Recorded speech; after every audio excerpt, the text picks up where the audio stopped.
మీరు బాగుపడితే బాగుపడచ్చు, లేకపోతే చెడిపోవచ్చు. అది మీ చేతుల్లో ఉంది. మొదటి నుండి దేవుడు అదే అవకాశం ఇచ్చాడు. ఆదాముతో అన్నాడు, ఇది మంచి చెడుల తెలివినిచ్చే వృక్షం, ఆ ఫలాలు తింటే చచ్చిపోతావు. ఇది జీవవృక్ష ఫలములు ఇచ్చే చెట్టు, తింటే నిరంతరము జీవిస్తావు అని చెప్పాడు. ఛాయిస్ ఇచ్చాడు దేవుడు. తర్వాత యెహోషువ గ్రంథంలో యెహోషువతో అన్నాడు, యెహోషువ, జీవ మరణములు నీ ఎదుట ఉన్నాయి, నీవేది కోరుకుంటే అది కోరుకోవచ్చని. ఈరోజును కూడా ప్రభుల వారు మన ఎదురుగా ఆయన చెప్పిన మాట, మీరు నన్నైనా కోరుకోవచ్చు, లేకపోతే సాతానునైనా కోరుకోవచ్చు. నన్ను కోరుకోవాలంటే క్రమశిక్షణ చాలా ప్రాముఖ్యం. సాతానుడు కోరుకుంటే మీరు క్రమంగా ప్రవర్తించాల్సిన పని లేదు, మీ ఇష్టానుసారంగా ప్రవర్తించవచ్చని. చివరిలో ప్రభు తీర్పు సింహాసనం మీద కూర్చున్నప్పుడు చాలా మందితో ప్రభు మాట్లాడే మాట, అక్రమం చేయు వాళ్ళరా, మీరెవరో నేను ఎరుగాను, నా వద్ద నుండి వెళ్ళిపోమని ప్రభు అంటాడు. నన్ను అనొచ్చు ప్రభుల వారు, మా జెర్మియా గారిని అనొచ్చు. దయచేసి గమనించాలి. ఎందుకు అంటే దేవునికి ఇష్టమైంది క్రమం. ఎప్పుడు క్రమం తప్పి మనం ప్రవర్తిస్తామో, క్రమం తప్పి ఏ కార్యమైనా చేస్తామో, క్రమం తప్పి ఏదైనా మాట్లాడుతామో, అవన్నీ దేవునికి ఇష్టం లేవు. అప్పుడు ప్రభు అంటాడు, అక్రమం చేయు వాళ్ళరా, నా వద్ద నుండి వెళ్ళిపోండి, మీరెవరో నేను ఎరుగనని ప్రభు చాలా నిర్మోహమాటంగా చెప్తాడు. మనము అక్కడ తిరిగి బ్రతిమలాడటానికి మనకు అవకాశం ఉండదు, లేక కొన్ని నిమిషాలు వ్యవధి అక్కడ మనకు ఉండదు. కాబట్టి క్రమాన్ని ఇక్కడే నేర్చుకోవాలి. మనకు క్రమాన్ని చెప్పేటటువంటి బోధకులు చాలా అవసరం. మిమ్మల్ని మెచ్చుకునేవారు, లేక మిమ్మల్ని పొగిడేవారు, లేక మిమ్మల్ని ఆహా ఓహో అనేవారు దేశంలో చాలామంది ఉన్నారు. అయితే మిమ్మల్ని క్రమపరిచేవారు కొద్దిమందే ఉంటారు. పౌలు గారు కూడా చెప్పారు, మీరు ఆయన చెప్పిన మాట, గద్దించు, హెచ్చరించు, బుద్ధి చెప్పు, సమయమందును అసమయమందును సువార్త ప్రకటించు. గద్దించు, హెచ్చరించు, బుద్ధి చెప్పు, పొగడమని చెప్పలేదు ఆయన. దేవుని సన్నిధానంలోకి వచ్చిన ప్రతి బిడ్డకు గద్దింపులు చాలా అవసరం, హెచ్చరికలు చాలా అవసరం, తరువాత బుద్ధి చెప్పడం కూడా చాలా అవసరం. వాటిని మనం తిరస్కరించినట్లయితే దాని పరిణామం వేరుగా ఉంటుంది, నష్టాలు ఎక్కువ ఉంటాయి. సంసోను తల్లిదండ్రులు చెప్పారు, ఎందుకు గాజా తిమ్నాతుకు వెళ్తావు, అక్కడ ఆమెను ఎందుకయ్యా పెళ్లి చేసుకుంటావు, ఇజ్రాయేలీలలో కన్యకలు లేరనా, అందమైన కన్యకలు ఉన్నారని చెప్పారు. లేదు, మొండిపట్టు, బుద్ధి చెప్పినా ఆయన వినలేదు. ఆ మొండిపట్టు తను ఎంత దాకా తీసుకెళ్ళిందంటే బలం పోగొట్టుకున్నాడు, కళ్ళు పోగొట్టుకున్నాడు, ప్రతిష్ట పోగొట్టుకున్నాడు, ఆఖరికి చచ్చిపోయాడు. మనకు బుద్ధి చెప్పేవారు లేకపోతే మన ప్రతిష్ట పోతుంది, మన ఆత్మీయ నేత్రాలు గుడ్డివైపోతాయి, మన బలం పోగొట్టుకుంటాము, ఆత్మీయ బలాన్ని పోగొట్టుకుంటాము, ఆఖరికి ఆత్మీయంగా చచ్చిపోతాము. కాబట్టి గద్దించే వాళ్ళు ఉండాలి, బుద్ధి చెప్పేవాళ్ళు కూడా ఉండాలి. నా మాట అర్థమైతే ఒకసారి హల్లెలూయా చెప్దాం. ఈ రాత్రి సమయమందు 2వ తిమోతియులకు రాసిన పత్రిక 4వ అధ్యాయం 17వ వచనం. తిమోతియులకు రాసిన 2వ పత్రిక 4వ అధ్యాయం 17, 18 వచనాలు. అయితే నా ద్వారా సువార్త సంపూర్ణముగా ప్రకటింపబడు నిమిత్తము అన్యజనులందరూ దాని విను నిమిత్తమును ప్రభువు నా ప్రక్కన నిలిచి నన్ను బలపరిచెను గనుక నేను సింహము నోట నుండి తప్పించబడితిని. ప్రభువు ప్రతి దుష్కార్యము నుండి నన్ను తప్పించి తన పరలోక రాజ్యమునకు చేరునట్లు నన్ను రక్షించును. యుగ యుగములు ఆయనకు మహిమ కలుగును గాక. ఆమేన్. పౌలు గారు మాట్లాడుతూ ఈ విషయాన్ని చెప్తున్నాడు. ఆయన చెప్పిన మాట ఏమిటంటే, నా ద్వారా సువార్త సంపూర్ణంగా ప్రకటింపబడు నిమిత్తమని. పౌలు గారికి దమస్కులో దర్శనాన్ని దేవుడిచ్చాడు. దమస్కు పట్టణంలో అననీయ అనే ప్రవక్త ద్వారా తన కళ్ళలో ఉన్నటువంటి పొరలు రాలిపోయేటట్టు, ఆత్మీయంగా స్పష్టమైన దృష్టి కలిగేటట్లు సహాయం చేశాడు. పౌలు గారు ఆ రీతిగా సర్వశక్తిమంతుడైన దేవుని పరిచర్యలోకి వచ్చాడు. అయితే ఆ పౌలు గారు చెప్పిన మాట ఏమిటంటే, తిమోతి, నన్ను దేవుడు ఎందుకు ఎన్నిక చేసుకున్నాడు తెలుసా? నా ద్వారా సువార్త సంపూర్ణంగా ప్రకటింపబడు నిమిత్తమును అని కామ పెట్టాడు.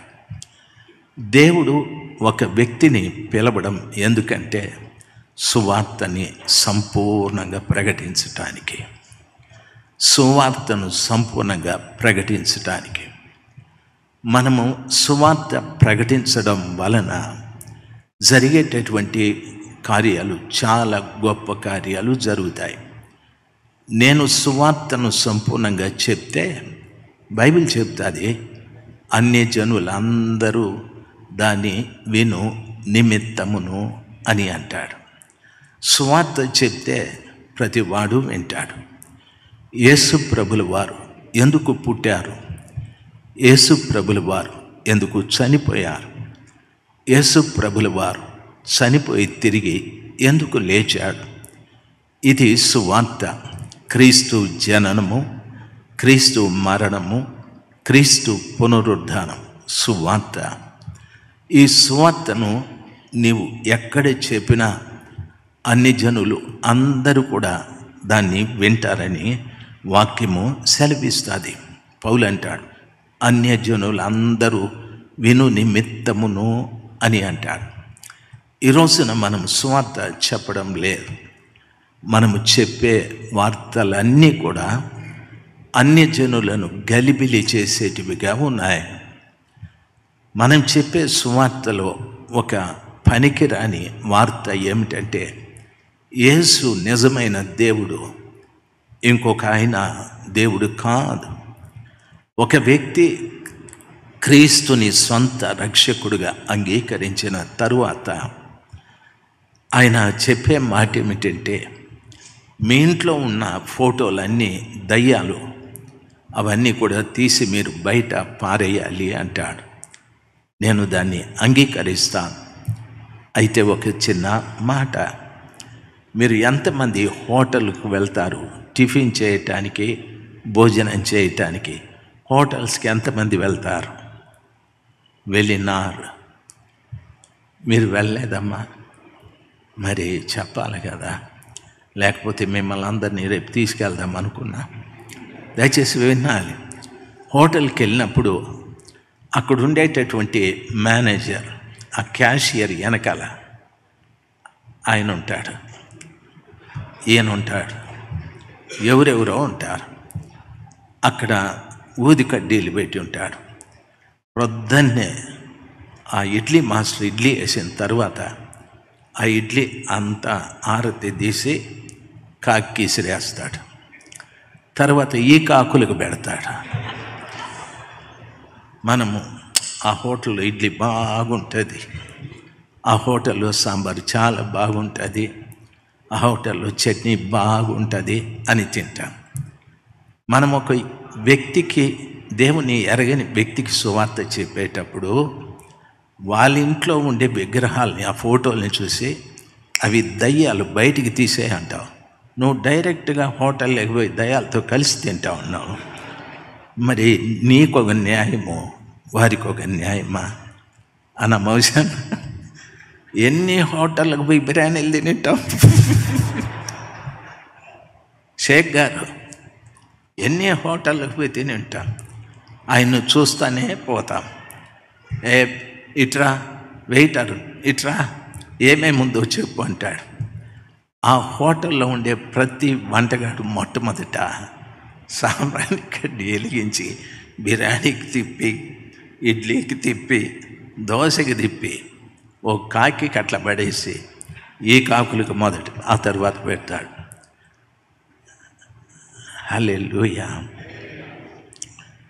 అన్న మీ బ్యాచ్ మారలేదే, మీరు ముగ్గురు అట్లే కూర్చున్నారే, దుర్మార్గులారా, మారరా మీరు? మీ కర్మాలు, మీరు మారితే మీ చెవుల్లో 2 మాటలు పడతాయి, లేకపోతే ఆయన ఈ చెవు ఆ చెవు కొరుకుతానే ఉంటాడు.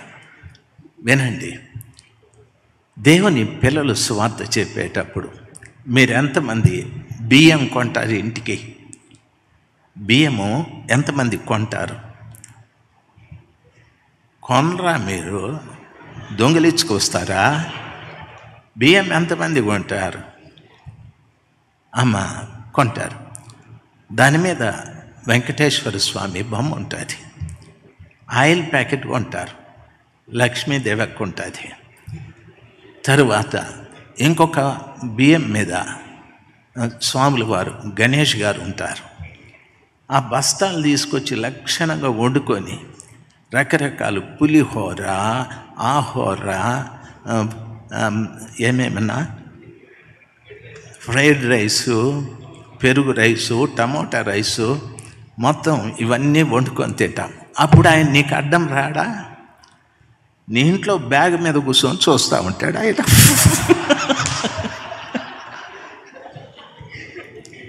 ఆయిల్ ప్యాకెట్ మీద కూర్చొని అక్క చూస్తూ ఉంటుంది, ఆంటీ చూస్తూ ఉంటుంది, నా అల్లుడు తింటాడా లేదా అని. అప్పుడు అది నీకు అడ్డం రాదా?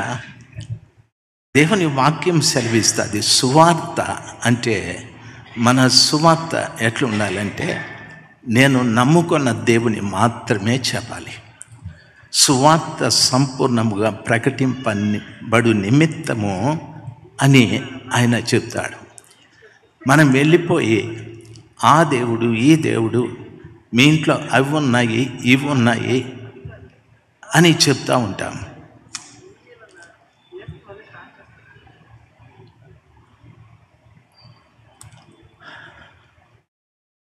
ఇంటి దగ్గర నుండి కాలాన అక్కకి ఇది వినింటుంది, నువ్వు తొందరగా వచ్చేసి ఓకే వినండి. అట్లా మనము అది ఇది అని మనం వాదోపవాదాలు చేయకూడదు. ఉంటాయి. ఆ బొమ్మలు ఏమిటంటే, ఒక ఆర్టిస్టు వేసిన ఆర్టు అంతే, అదొక బొమ్మ అంతే. అవునంటారా కాదంటారా? బొమ్మ అంతే. నా దేవుడు బొమ్మ కాదు, నా దేవుడు ఆత్మస్వరూపి, నా దేవుడు ప్రేమస్వరూపి, నా దేవుడు వాక్యస్వరూపి. నా దేవుణ్ణి ఎవరు ఎంతవరకు ఆయన నిజ రూపాన్ని ఎవడు చూపెట్టలేదు, చెప్పలేదు. ఆ కృపగల దేవుణ్ణి ఎవడు ఊహించుకొని ఈ రీతిగా ఉంటాడని చెప్పను లేడు. ఆ రీతిగా ఊహించుకొని చెప్పుంటే యేసు ప్రభుల వారు ఇన్ని రకాల రూపాలలో కనిపించడు. దయచేసి గమనించాల్సింది, నేను సువార్త సంపూర్ణముగా ప్రకటింప నిమిత్తము ఆ కృపగల దేవుడు అన్యజనులందరూ వినటానికి నన్ను దేవుడు పిలిచాడు. అన్యజనులు అందరూ వినటానికి నన్ను పిలిచాడు. అన్యజనులు అందరూ సువార్త వినాలంటే నేను సువార్త తప్ప ఇంకొకటి నేను ప్రకటించకూడదు. మనం చెప్పేటప్పుడు కూడా ఈ రీతిగా చెప్తాం. నేను మొట్టమొదట దేవుని నమ్మకమునుపు మా కులం ఫలానా, నేను ఫలానా కులస్తుని, నేను ఆ కొండకి వెళ్ళాను, ఈ కొండకి వెళ్ళాను, ఈ అప్ప దగ్గరికి ఆ అప్ప దగ్గరికి వెళ్ళాను, నాకు ఏమీ జరగలేదు. ఏసప్ప దగ్గరికి వచ్చిన తర్వాత బంగారు మూటలు మూటలు వచ్చింది అంటాడు సాక్ష్యం చెప్పేటప్పుడు. వాడిని పర్సనల్గా అడగండి, వాడు చెప్పే కష్టాలు ఇంకెవడు చెప్పడు. దయచేసి గమనించాల్సింది, పొరపాటును కూడా షేక్ గారు కూడా నేను ఖురాన్ చదివాను, ఖురాన్లో ఫలానా సూర ఫలానా అధ్యాయం అని మాట్లాడితే మీరు సువార్తకు పనికిరారు. పరమత దూషణ మనకు ఉండకూడదు. నన్ను ఎవరు రక్షించారో ఆ రక్షకుని గురించి నేను చెప్పుకుంటే చాలు. నా కొరకు ఎవరు ప్రాణం పెట్టారో ఆయన త్యాగాన్ని గురించి నేను చెప్పుకుంటే చాలు. నన్ను ఎవరు ప్రేమించారో ఆయన గురించి చెప్పుకుంటే చాలు. నన్ను ఏ పరిస్థితిలో ఆయన ప్రేమించాడో అది నేను చెప్పుకుంటే చాలు. ఈ రీతిగా ఆయన నన్ను ప్రేమించిన విధానము, నా కొరకు ప్రాణం పెట్టిన విధానము, నా కొరకు ఆయన చేసిన త్యాగాలు, ఇవన్నీ నేను చచ్చేంత కాలం చెప్పినా ఇంకా మిగిలిపోతాయి.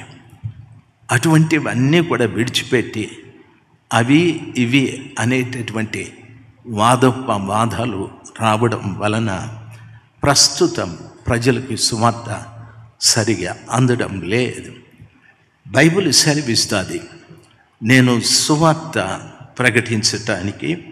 ప్రకటించబడు నిమిత్తము అన్ని జనులందరూ దాన్ని విను నిమిత్తము అని అంటాడు. నన్ను గమనించాలి, అన్ని జనులు అందరూ దాన్ని విను నిమిత్తం. బహుశా భారతదేశంలో ఎన్నో మతాలు, కులాలు, జాతులు ఎన్నో ఉన్నాయి, ఉండనివ్వండి. ఆ మతాలు, కులాలు, జాతుల్లో నాదొక జాతి, నాదొక కులం, నాదొక మతం.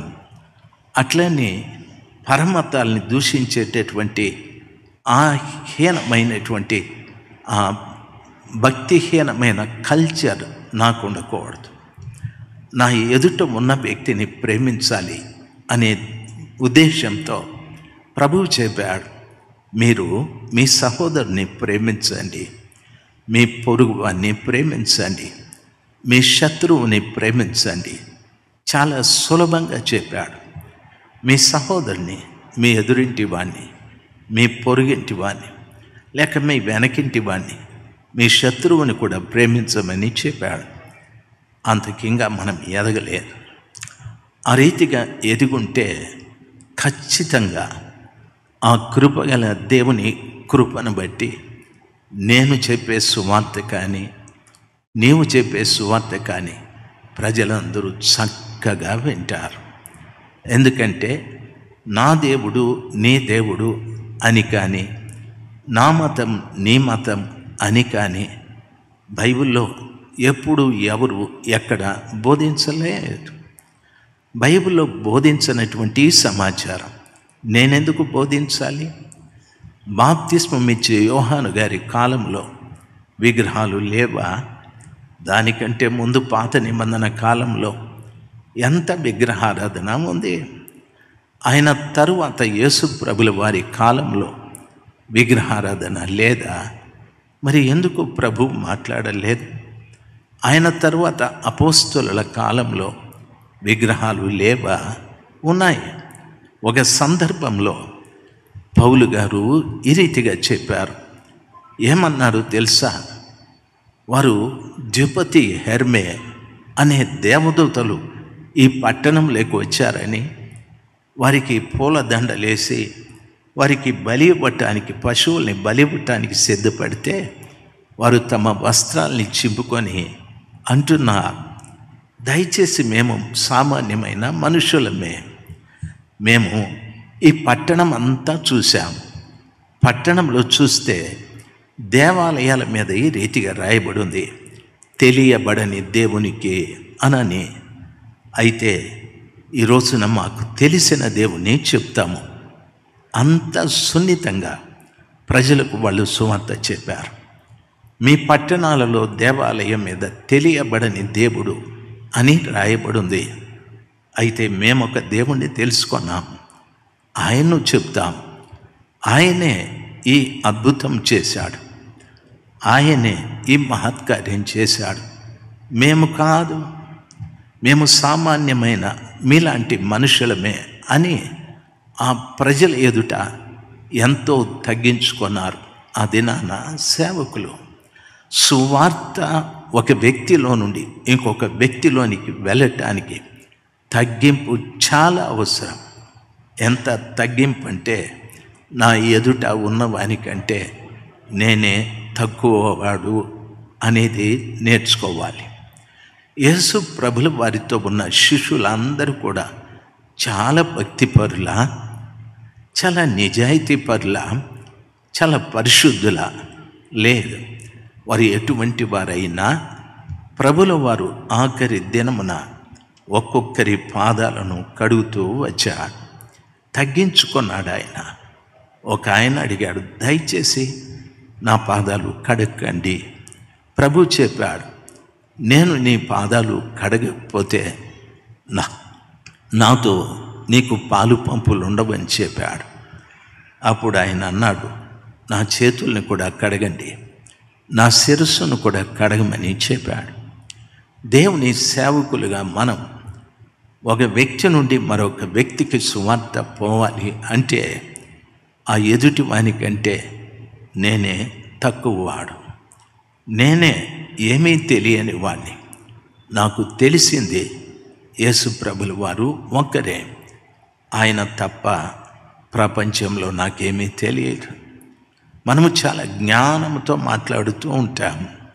నేను ఆ దేశం వెళ్ళాను, నేను ఈ దేశం వెళ్ళాను, అక్కడికి వెళితే ఈ అద్భుతాలు, ఇక్కడికి వెళితే ఈ అద్భుతాలు, నేను ఇంత పెద్ద మందిరాన్ని కట్టాను, నా చుట్టూ జనం ఎక్కువ ఉంటారు.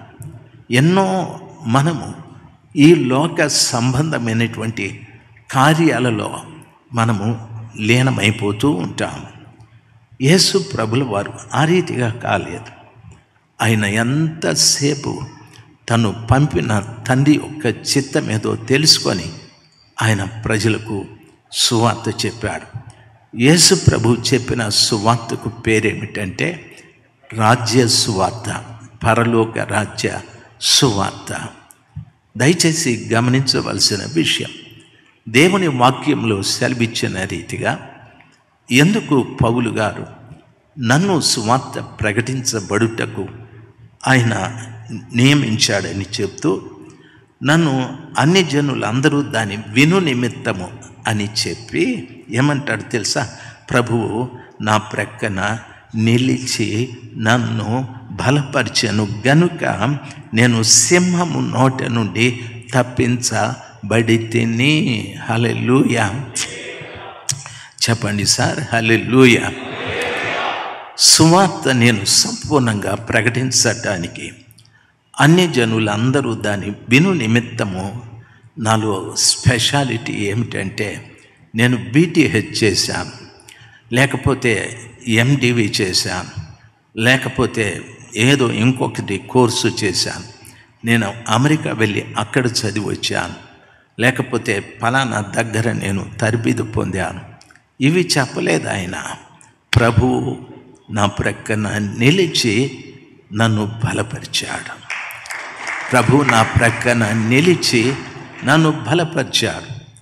ఈరోజు నా సువార్త, నువ్వు చెప్తున్న సువార్త ప్రజలు వినలేదంటే ప్రభు నీ ప్రక్కన నిలబడి లేడు. ప్రభు నీ ప్రక్కన నిలబడలేడు. దయచేసి గమనించాలి. చాలామంది ఏమనుకుంటారో తెలుసా? పలానా దైవ సేవకుని ప్రక్కన నేనుంటే నన్ను కూడా జనం గుర్తిస్తారని. నీ పిచ్చి ఆలోచన అది. జెరమియా గారి ప్రక్కన నేనుంటే ప్రజలు నన్ను గుర్తిస్తారు. జార్జన్న ప్రక్కన నేను ఉంటే ప్రజలు నన్ను గుర్తిస్తారు.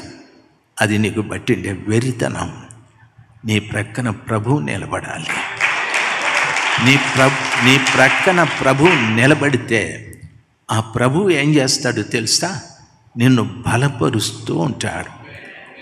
ఏ విషయంలో బలపరుస్తాడు? కేవలం సువార్త ప్రకటించటానికి. రెండవది, సింహము నోట నుండి ఆయన నన్ను తప్పించాను అని అంటాడు. సువార్త ప్రకటించు విషయంలో దయచేసి రోమాపత్రిక 1వ అధ్యాయం 16వ వచనాన్ని చదువుకుందాం. రోమీయులకు రాసిన పత్రిక 1వ అధ్యాయం 16వ వచనం. సువార్తను గురించి నేను సిగ్గుపడువాడను కాను. ఏలయనగా నమ్ము ప్రతి వానికి మొదట యూదునికి గ్రీసు దేశస్థునికి కూడా రక్షణ కలుగ చేయుటకు సార్ నన్ను వినండి, సువార్త ప్రకటించటానికి నేను సిగ్గుపడేవాడను కాను. ఎందుకంటే ఆ సువార్తను నమ్ము ప్రతి వానికి మొదట యూదునికి, తరువాత గ్రీసు దేశస్థునికి కూడా రక్షణ కలుగజేయుటకు అది దేవుని శక్తి అయి ఉన్నది. హల్లెలూయా. సువార్త ఏమిటి అంటే ఇతరులు నమ్మి ఇతరులు రక్షించబడటానికి ఆ సువార్త దేవుని శక్తి అయి ఉన్నది. హల్లెలూయా.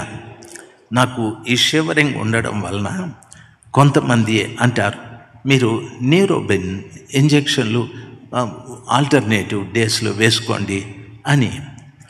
మన షేక్ గారు కూడా చెప్పినారు. ఒంగోలులో మంచి హోమియో డాక్టర్ ఉన్నాడు, నిన్ను తీసుకుపోతాను, నిన్ను తలకిందులు చేస్తాను అన్నాడు. కానీ అప్పుడప్పుడు అట్లా చంద్రుడిలాగా కనిపిస్తాడు, మళ్ళీ మాయమైపోతాడు. ఇప్పుడు మళ్ళా కనిపించినాడు, మాయమైపోతాడు. షేక్ గారిని చూసినప్పుడంతా నన్ను తలకిందులు చేస్తానన్నాడే, చేయలేదే అనని, అంటే నాకు ఈ షివరింగ్ పోగొడతానన్నాడే అనని ఆ ఆశ. దయచేసి గమనించాలి. ఏదో తన ద్వారా నాకు మేలు కలుగుతుందని ఆశ. బైబిల్ ఏమంటాదో తెలుసా? వాక్యం పెట్టు నాయన. ఏమంటాడో తెలుసా? సువార్త ప్రకటించటానికి నేను సిగ్గుపడను. సువార్త ప్రకటించుటకు నేను సిగ్గుపడను. ఎందుకంటే సువార్త నేను ప్రకటిస్తే 10 రూపాయలు నాకు ఇచ్చేవాళ్ళు ఉండరు. ఎందుకో తెలుసా? చర్చిలో నిలబడినప్పుడు మనం కొన్ని తెలివైన మాటలు చెప్తా ఉండాలా. పలానా అక్క 1,00,000 రూపాయలు ఇచ్చిందని చెప్పాలి. ఎందుకంటే కొంతమంది సేవకులు చెప్పేది విన్నా నేను, పలానా అక్క అది ఇస్తుంది ఇది ఇస్తుందని. నేను వైజాగ్కి వెళ్ళాను. వైజాగ్ స్టీల్ ప్లాంట్లో అయ్యగారు కూడా వెళ్ళి ఉంటారు. శామ్యుల్ గారని ఒక ఆయన ఉన్నాడు. అలా మీటింగ్లకి వెళ్ళాను. మీటింగ్లకి వెళ్తే వాళ్ళు టెంటు వేసేసి పగటిపూట కూటాలు పెట్టినారు. జనం బాగా వచ్చినారు. బాగా వస్తే అందులో ఒక తల్లి వృద్ధురాలు, తెల్ల చీర, తెల్ల జాకెట్ కట్టుకునింది, తెల్ల జుట్టు కూడాను, టాప్ టు బాటమ్ వైట్, ఎక్కడ నలుపు అనేది లేదు, ఫుల్ సందమాలాగా ఉంది. ఆమె పాస్టర్ గారు చెప్పినారు, ఇప్పుడు పలానా అమ్మగారు సాక్ష్యం చెప్తారని. నేను అనుకున్న, ఆడోళ్ళకు మైకిస్తే మనకు వచ్చేటప్పటికి ఒక ఏడాది గడుస్తుంది, ఈయన టైం చెప్పకుండా వాళ్ళకి ఇస్తూ ఉన్నాడు అని నేను ప్రభా నేనేం చెప్పాలా అది మర్చిపోకుండా సాయం చేయి. ఎందుకంటే ఇంత పొడుగు చెప్తారు వీళ్ళు. కుక్క వచ్చింది, దాని ఎదురుగా పిల్లి వచ్చింది, ఆ మధ్యలో నేను దూరినా, అది కర్లే ఇది కర్లే. ఈ స్టోరీలన్నీ మనకు అవసరమా? నానా బీభత్సవం. ఆమె లేచే లోపల, ఏమి చెప్పి ముగించే లోపల నేను చెప్పాల్సింది మర్చిపోతానని స్తోత్రం స్తోత్రం స్తోత్రం స్తోత్రం అని పాస్టర్ గారు ఆమె ఏం చెప్పినా హల్లెలూయా, ఆమె ఏం చెప్పినా స్తోత్రం అంటా ఉన్నాడు ఈయన. ఆమె ఏం చెప్పిందో తెలుసా? గత రాత్రి నాకు కల వచ్చింది అనింది. అంటే అది నాకు వినిపిస్తూ ఉంది, నేను దాన్ని కంట్రోల్ చేసుకొని స్తోత్రం స్తోత్రం అని చెప్తాను. కల వచ్చింది. ఆ కలలో ఒక వెండి తట్ట అనింది. తట్టలో తెల్లటి పదార్థము అనింది. దాంట్లో కిస్మిస్ కూడా ఉంది అనింది. నాకు అంతవరకు కిస్మిస్ తెలియదు. కిస్మిస్ కూడా ఉంది అని ఆమె చెప్పి ఈ కలభావం పాస్టర్ గారు చెప్పాలని ఆయన వైపు వేలు చూపెట్టింది. నేను అనుకున్నా, నేను బతికితేరా బాబా, ఈ పదార్థానికి ఏం చెప్పుదు నేను అని. ఆయన అంటాడు, అయ్యగారు మీకు మంచి అనుభవం ఉంది, మీరు చెప్పండి అని. రే వాక్యం చెప్తా కానీ కళలు గిలలు నాకు అనవసరంగా నన్ను ఇరికించద్దు అంటే, లేదయ్యగారు మీరు ఏం చెప్పినా చెల్లిపోతుంది అన్నాడు. అనవసరంగా నువ్వు ఇరకాటంలో పడతావు. నేను వద్దంటే, లేదు నువ్వు చెప్పయ్యగారు పర్వాలేదన్నా. చెప్పమంటావా? చెప్పు అన్నాడు. ఇంకొకసారి ఆలోచన చేయి, చెప్పమంటావా? చెప్పు అన్నాడు. నేను లేచి అన్నాను, అమ్మగారికి ఎప్పుడో తెల్లటి కిస్మిస్ ఏదో మొదటి చెప్పు నాకన్నాను. కిస్మిస్ అంటే ఎండు ద్రాక్ష అన్నాడు. ఓసి అంతేనా? అమ్మగారికి ఎప్పటి నుండినో ఆ తెల్లటి పదార్థం అంటే కిస్మిస్ కలిపినటువంటి పదార్థం తినాలని ఉండింది. అది ఎక్కడో సబ్కాన్షియస్లో ఉండింది.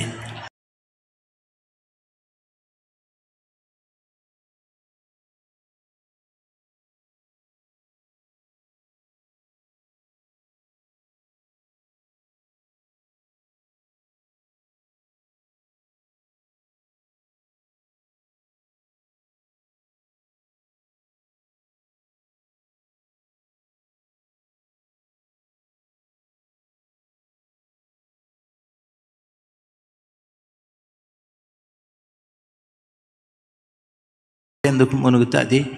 అసలు ఈ కూటాలకి స్పాన్సర్ ఆమె. ఈ కూటాలకి స్పాన్సర్ ఆమె. ఓరే నా పిచ్చి సన్నాసి, ముందుకు చెప్పాలి కదా నాకు. నా నోరు అనవసరంగా ఏది పడితే అది మాట్లాడుతుంది. అనవసరంగా నీ స్పాన్సర్ని నేను చెడగొట్టేసినాను. ఆమె కూటమి అయిన తర్వాత లేచి వెళ్ళిపోయింది. ఈ పాస్టర్ ఇంట్లోనే నాకు భోజనం. ఆయన కూడా నా మూతి సరిగా చూడలేదు.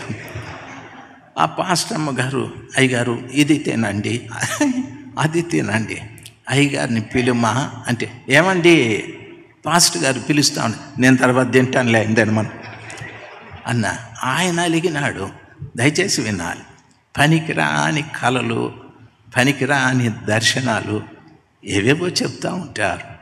దయచేసి మనకు కళలు, కలభావాలు ఉన్నాయి, ప్రవచనాలు ఉన్నాయి, నేను కాదని చెప్పడం లేదు. అయితే నన్నెందుకు దేవుడు పిలిచాడంటే సువార్త ప్రకటించటానికే ప్రభు నన్ను పిలిచాడు. దయచేసి కొంతమంది చెప్తారు, ఓ ప్రభు రాత్రి నాకు కనిపించినాడు, రే తమ్ముడు నీకు ఆ పిల్లకి దేవుడు పెళ్లి చేసుకోమని చెప్పినాడు అంటాడు. వాడు ఇంకా వీడు ఎట్లుంటాడు తెలుసా, నాకంటే కర్రి మొద్దున్నట్టుంటాడు. ఆ పిల్ల చక్కని చుక్కలాగా ఉంటుంది. కర్రోనికి ఆమెకి తగలగడతారు. తగలగట్టిన 3 నెలలకు అంతా కొట్టుకొని చచ్చింటారు. ఎందుకో తెలుసా, ఈ అమ్మాయి ఎవరిని చూసినా ఎందుకే వాడిని చూస్తూ ఉండబంటాడు. ఎందుకంటే అందమైన పెళ్ళాం. అబ్రాహాముకు కూడా ఈ శోధన వచ్చింది, ఇస్సాకు కూడా ఈ శోధన వచ్చింది కదా, మీకు కూడా ఉంటుంది. అందమైన పెళ్ళాం దొరికింది అనుకో, ఇంకా వాని తెప్పలు నలవి కాదు. డ్యూటీ నుండి లేటుగా వచ్చింది అనుకో, ఏమే ఎందుకు ఇంత లేటు అని, బస్సు దొరకలేదండి, మరి నాకెందుకు ఫోన్ చేయలేదు, ఎందుకు మీకు ఫోన్ చేసేదని, నేనే వస్తున్నంటే కొంప అది చాలా ఏం చెప్పాలా, అది మీకే బాగా తెలుసు. దయచేసి గమనించాల్సింది, అందము అందవిహీనము ఒక దగ్గర పొసగదు. దయచేసి గమనించాలి. ప్రతి ఓడు కూడా తాను ఎట్లున్నాడో కానీ అందమైన భార్య కావాలని కోరుకుంటాడు. అందుకే సొలొమోనుగా బాధలు పడి పడి పడి గుణవంతురాలైన భార్య దొరుకుట అరుదు, అట్టిది ముత్యము కంటే అమూల్యం అన్నాడు. సార్, అందమైన పెండ్లాం వద్దా? వద్దురా బాబా. ఎందుకు సార్? గయ్యాలిరా. గయ్యాలితో కాపురం ఉండుట కంటే మిద్దె మీద ఒక మూల ఉండేది మేలని. ఇది ఒక జోక్ అనుకోండి. సొలొమోను గారికి 1000 మంది భార్యలు, ఉంపుడు గత్తెలు భార్యలు 1000 మంది. ఈయన సీరియల్ నెంబర్ ఇచ్చినాడు. నెంబర్ 1, నెంబర్ 2, నెంబర్ 3, నెంబర్ 4, ఇట్లా 1000 ఫ్యామిలీస్. అవన్నీ ఏదో ఒక ఆమె నెంబర్ మిస్ అయిపోయి ఆమె total night she is waiting for husband. ఇటు రాలే, నెంబర్ తప్పు అయిపోయి వేరే నెంబర్కి వెళ్ళిపోయినాడు. సొలొమోను గారు, నన్ను క్షమించండి. ఆ ప్రొద్దునే చక్కగా స్నానం చేసి వేదిక మీద కూర్చొని ఆయన జ్ఞానవాక్కులు చెప్తా ఉంటే ఈ లేడీ వచ్చేసింది. వచ్చి, రే సొలొమోనా అని. రేయా? అవునరా. ఆ సైనికుని పిలిచి, అమ్మగారు ఏదో అనవసరంగా టెంపర్ లూజ్ అవుతా ఉంది, కొంచెం పక్కకు తీసుకోమని. వాడు వచ్చి, అమ్మ, అయ్యగారు సభలో ఉన్నారు, ముయ్యి, వాడిని రమ్మనని. ఆమె వదలలేదు. వాడు అన్నాడు, సభ బ్రేక్, టీ బ్రేక్ మనం ఇస్తాం కదా, బ్రేక్ ఇచ్చేసి పారిపోయినాడు. ఎక్కడికో చెప్పమంటావా? మేడపైకి ఎక్కువ మూల కూర్చో నా మోసేనా, మూల కూర్చొని చచ్చిపోతా ఉన్నాడు. అదిరి ఆమె అనేది, ఎక్కడున్నాడు పట్టుకురానని. వెతికి సస్తా ఉండారు. ఒకనికి ఎందుకో డౌట్ వచ్చి పైకి పోతే మూల కూర్చున్నాడు. ఈడు కనిపించలా, కిరీటం కనిపిస్తుంది. పోయి, మహారాజా, ఏమిరా? అమ్మగారు అమ్మంట, ఎట్లా కనిపెట్టినావురా? కిరీటం. ఆయన అందుకు రాస్తాడు, ఏం రాస్తాడో తెలుసా? గయ్యాలితో కాపురం ఉండుట కంటే. మీకు చాలామందికి గయ్యాలు దొరికినట్టున్నారు. అందుకు దేవునికి స్తోత్రం అని చెప్పండి. మిద్దె మీద ఒక మూల ఉండేది మేలన్నాడు. కాబట్టి ఆయన అంటాడు, అందము మోసకరము, సౌందర్యము వ్యర్థం అని చెప్పాడు. అదంతా వ్యర్థం అయ్యా. అందం ఒకనాటికి నికరంగా ఉండదు. నాకు చెప్తాను, చాలామంది నేను చూస్తూ ఉంటాను. యేసన్న గారు ఎంత అందంగా ఉండేవాడంటే అంత అందంగా ఉండేవాడు. ఆయన్ను చూసేకే వెళ్ళేవాళ్ళు జనం. అంత చక్కగా ఆ మంచి పొడగాటి ముక్కు, చక్కటి రంగు, మంచి స్వరం, చలోక్తులతో దేవుని వాక్యాన్ని చెప్పడం, కుప్పలు తెప్పలుగా యేసన్న గారు వెంబడి పరిగెత్తేవాళ్ళు. అంత అందగా. వయసు పెరిగాది, బలహీనత శరీరంలోకి వచ్చేది. అందం ఎక్కడికి పోయిందో తెలియదు. అందమంతా పోయాది. శరీరం కృషించిపోయాది. నిలబడలేని స్థితి, కూర్చోలేని స్థితి వచ్చాది. దయచేసి భక్తుడు సొలొమోను గారు చెప్పినట్టుగా అందం ఎప్పటికైనా మోసమే. మనం కోరుకోవాల్సింది ఏమిటంటే మగబిడ్డలు, గుణవంతురాలైన భార్య. ఆడబిడ్డలు కోరుకోవాల్సింది, ప్రభువా, జీవితాంతం నన్ను ప్రేమించి, పోషించి, సంరక్షించి ఓ చక్కటి భర్త నాకు దయచేయండి అని ఆడబిడ్డలు కోరుకోవాలి.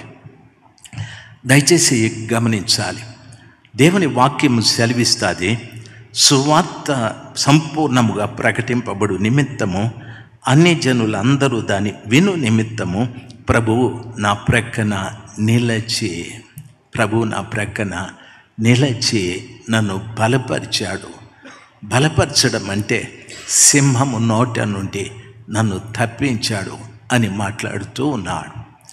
వాక్యంలో చెప్పబడిన రీతిగా సువార్త నేను చెప్తూ ఉంటే రోమా పత్రికలు చెప్పినట్టు సువార్త దేవుని శక్తి అని చెప్పాడు.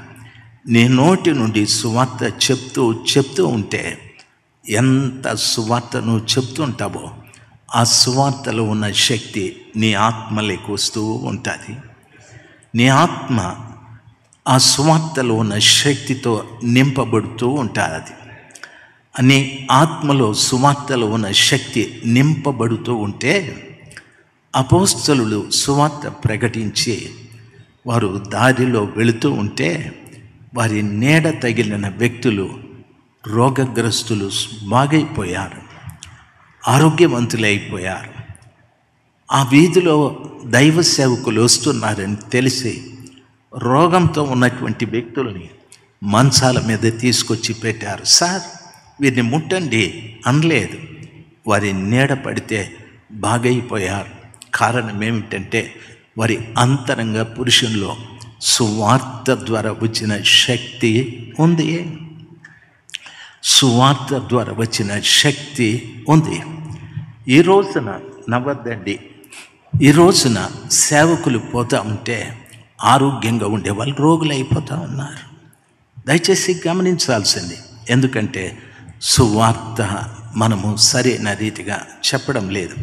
నేను రిపీటెడ్గా ఈ మాటలు చెప్తున్నాను. సువార్త క్రీస్తు జననం, క్రీస్తు మరణం, క్రీస్తు పునరుద్ధానం.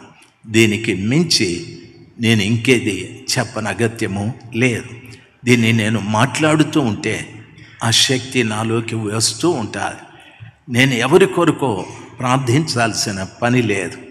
నేను నడుస్తుంటే, నీవు నడుస్తుంటే నీ నీడ వారిని బాగు చేస్తూ వస్తుంది. చాలామంది చెప్తారు నీకు తెలియకుండా, అయ్యగారు ఆ రోజు మీరు మా ఇంటికి వచ్చారు, నా వ్యాధి గురించి చెప్పాను, మీరు అట్లా ముట్టి వెళ్ళిపోయారు సార్. వెరీ నెక్స్ట్ డే వ్యాధి నుండి నేను విడుదల పొందాను, నా రోగం నుండి విడుదల పొందానని. అప్పుడు నీకే ఆశ్చర్యమవుతుంది, నిజమా ఇది?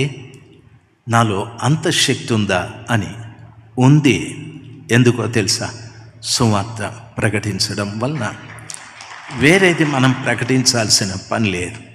ఆ దేవుడు, ఈ దేవుడు, లేకపోతే ఆ శ్లోకాలు, ఈ శ్లోకాలు, ఈ ఖురాను, ఆ ఖురాను, ఈ సుర, ఆ సుర, ఇవన్నీ మనం చెప్పాల్సిన పని లేదు. మన నోటిలో దేవుని మాటలు తప్ప మరొకటి మనం ఉచ్చరించాల్సిన అగత్యము లేదు. నన్ను పిలిచింది ప్రభుల వారు సువార్త ప్రకటించడానికే. ఎవరికి అంటే అన్యజనులకు. రెండవ తప్పితం, సువార్త ప్రకటించవలసిన మనమే పోట్లాడుకుంటూ ఉన్నాం. నీవు ఈ విధంగా చెప్తా ఉన్నావు, నీవు ఆ విధంగా చెప్తున్నావని క్రైస్తవులే డెబిట్లని అవన్నీ ఇవి అన్నీ పోట్లాడుకొని ఇబ్బంది పడుతూ ఉన్నారు. వీరు సేవకులు కాదు. సువార్త ప్రకటించని ప్రతివాడు సేవకుడు కాదు. సువార్తని ఇంకొక భిన్నంగా ప్రకటిస్తూ ఆయన చెప్పేది అబద్ధం, ఈయన చెప్పేది అబద్ధం అని వాదోపవాదాలు చేసుకునేది వాడు కూడా సేవకుడు కాదు. అయితే సంఘంలోనూ చెప్పాలి. నిజమైన సత్యమేదో జాగ్రత్తగా సంఘానికి చెప్పాలి. సంఘంలోనికి ఏ కల్తీ రాకూడదు. పేతురు భక్తుడు చెప్తాడు, రక్షణ విషయంలో మీరు ఎదుగు నిమిత్తం నిర్మలమైన వాక్యం అనే పాలను అపేక్షించండి. మనము సంఘంలో నిలబడ్డప్పుడు నిర్మలమైన వాక్యాన్ని, ఏ కల్తీ లేని, ఏ కల్మషం లేని వాక్యాన్ని ప్రజలకు చెప్పాలి. ఎంతసేపు చెప్పాలి నేను అంటే ఎప్పుడు మనం ఆలోచించాల్సింది. పేతురు అంటాడు, వారు రక్షణలో ఎదుగు నిమిత్తం నిర్మలమైన వాక్యం అనే పాలు అన్నాడు. పాలు ఎవరికి తాపిస్తాము? చంటి బిడ్డలకు తాపిస్తాము. సంఘంలో ఉన్న బిడ్డలందరినీ సేవకుడు చూసినప్పుడు వీరు చంటి పిల్లలు, వీరికి నేను పాలు పట్టించాలి. నేను ఇక్కడ ఒక తల్లిని అనే ఆలోచన ఉండాలి. రెండవ తెస్సలోనికలకు రాసిన పత్రిక 2వ అధ్యాయం 7వ వచనాన్ని చదువుకుంటే వాక్యం ఈ రీతిగా సెలవిస్తుంది. 2వ తెస్సలోనికలకు రాసిన పత్రిక 2వ అధ్యాయం 7వ వచనంలో, మొదటి తెస్సలోనికలకు 2వ అధ్యాయం 7వ వచనంలో, అయితే స్తన్యమిచ్చు తల్లి తన సొంత బిడ్డలను గారవించున్నట్లుగా మీ మధ్యన మేము సాధువులమై ఉంటిమి అని చెప్పాడు. అపోస్తుడైన పౌలు తెస్సలోనికే సంఘంలో నిలబడి మాట్లాడుతూ, స్తన్యమిచ్చే తల్లి తన సొంత బిడ్డల్ని గారవించున్నట్లుగా మేము మీ మధ్యన సాధువులమై ఉంటిమి అని అంటాడు. కాపరి సంఘంలో ఉన్న విశ్వాసులకు ఎవరంటే పాలిచ్చే తల్లి. పాలిచ్చే తల్లి. నా మాట మీరు వినాలి. సంఘంలో ఒక సేవకుడు నిలబడినప్పుడు ఆ సేవకుడు ఆ సంఘంలో ఉన్న ప్రతి బిడ్డకు పాలిచ్చే తల్లి. దయచేసి వినాలి. పెళ్ళి కాని ఒక కన్యక స్తనములు ఉన్నాయి, పాలు ఉండవు. వివాహితకు ఆమె వివాహమైన తరువాత దేవుడు కనికరించి ఆ తల్లికి ఒక చక్కటి బిడ్డను ప్రసాదించాడు. ఆ తల్లికి దేవుడు బిడ్డను ప్రసాదించిన తరువాత ఆమె ఏమీ తడుముకొని అవసరం లేదు. దేవుని యొక్క సృష్టి ఆమెకు తెలియకుండానే తన స్థలంలో నుండి ఆ బిడ్డకు కావలసిన పాలు దేవుడు అనుగ్రహిస్తాడు. దేవుని సృష్టి అది. ఇందులో ఉన్న సత్యం ఏమిటో తెలుసా? ప్రసవించిన తల్లి తన బిడ్డకు 3 మాసాలు పాలు పలసగా ఉంటాయి. 3 మాసాల తరువాత ఆ తల్లి పాలు చిక్కనబడతాయి. 3 మాసాల నుండి 6వ మాసం వరకు కొంచెము చిక్కన పడతాయి. ఆ తల్లి కూడా తెలియదు, తాగే బిడ్డకు తెలియదు, దేవునికి ఒక్కడికే తెలుసు. 6 మాసాలు అయిన తరువాత ఇంకో కొంచెము చిక్కన పడతాయి. బిడ్డ పెరిగే కొద్దీ తల్లిలో పాలు చిక్కన పడుతూ బిడ్డ శరీరానికి కావలసినటువంటి పోషకాలు తల్లి స్తనములలో నుండి ఆమె ఇస్తూ ఉంటారు. సంఘ కాపరి కూడా జాగ్రత్తగా గమనించాలి. సంఘంలో ఉన్న బిడ్డల్ని చూసి ఆహా ఓహో అని ఆర్భాటాలు చేసేటట్టు కాక, ఈ సంఘములో ఈ పిల్లలకు నేను పాలిచ్చే తల్లి అని, అందులో ఎవరు పసిపిల్లలో, ఎవరు కొంత ఎదిగారో, ఎవరు ఇంకో కొంచెం ఎదిగారో చూస్తూ ఆ పాలను చిక్కన చేస్తూ వారికి తాపుతూ రావాలి. కొంతమంది చెప్తారు, నన్ను ఒకడు అడిగినాడు, పాస్టర్ గారు మీరు చాలా బాగా చెప్తారు వాక్యమని. ఎవరు చెప్పినారా నీకో అని. నాకే తెలుసు అని. నీకు ఎట్లా తెలుసు? మేము యూట్యూబ్లో చూస్తామన్నాడు. అంటే యూట్యూబ్ ఆ ట్యూబ్ ప్రయోజనం లేదురా, నువ్వేదో నా మీద అభిమానం ఉండి చెప్తావు అని. మీరెందుకు ప్రకటన గ్రంథం చెప్పకూడదునని నాకు కూడా చెప్పాలని ఉందిరా. నేను చెప్తే వినేవాళ్ళు కావాలి కదా అని. చాలామంది ఉన్నారు అయ్యగారు వినేవాళ్ళు అని అన్నారు. నీవు అంటే నాకు కూడా చాలా ఆసక్తి అయ్యారు. మీరు చెప్తా ఉంటే అబ్బా అన్నాడు. ఓ ఈయనకి పిచ్చి ముదిరిపోయింది, చాలా ముదిరింది దీనికి. సరే ప్రకటన గ్రంథం నేను ప్రారంభిస్తాను రా. అయితే నేను అడిగింది ఒకటి చెప్పు అన్నాను. చెప్పండి సార్, సులభమైంది చెప్పండి. సులభమైంది అడగని. వెరీ ఈజీరా. నేను అడిగే క్వశ్చన్లు చేసే ప్రసంగాలు డెడ్ ఈజీరా. పరీక్ష రాసేవాడు అంటాడు కదా, ఎట్లుంది రా పేపర్, డెడ్ ఈజీ అంటాడు. అంటే దాని అర్థం ఈజీనే, ఈ డెడ్ అయిపోయాడు. ఈ డెడ్ పేపర్ ఈజీనే. పేపర్ ఏం 10 కేజీలు ఉంటుందా? వాడు చెప్పిన మాట నాకు అనిపిస్తుంది. డెడ్ ఈజీ అంటే ఇట్స్ డెడ్, పేపర్ ఈజీ. నేను అన్నా వెరీ గుడ్, మంచి ఆన్సర్ చెప్పినావురా. రిజల్ట్ రాని నువ్వు డెడ్డో లైవో లైవో తెలుస్తుందని. ఓకే వాడిని అడగండి అయ్యగారు అని అన్నాడు. చాలా సింపుల్ క్వశ్చన్, నో ప్రాబ్లం.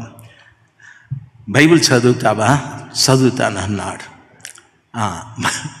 బైబిల్లో ఆది కాండం నుండి ప్రకటన గ్రంథం వరకు ఆపకుండా చెప్పురా అన్నాను.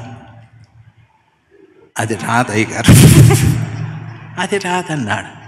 రే ఓనామాలు రాను అనికే ఎస్ఎల్సి పాఠాలు ఎందుకురా, నీకెందుకురా ప్రకటన? మొదట ఆదికాండం నుండి వరుసగా ప్రకటన గ్రంథం వరకు పుస్తకాల పేర్లన్నీ చెప్పురా నాకు, ఆ రోజు మొదలు పెడతానని. ఆ రోజు పోయినోడు ఈ రోజు వరకు కనిపించలే. వాడు ఆ పుస్తకాల పేర్లే కంఠస్థం చేసేది వానికి చేత కాలేదు.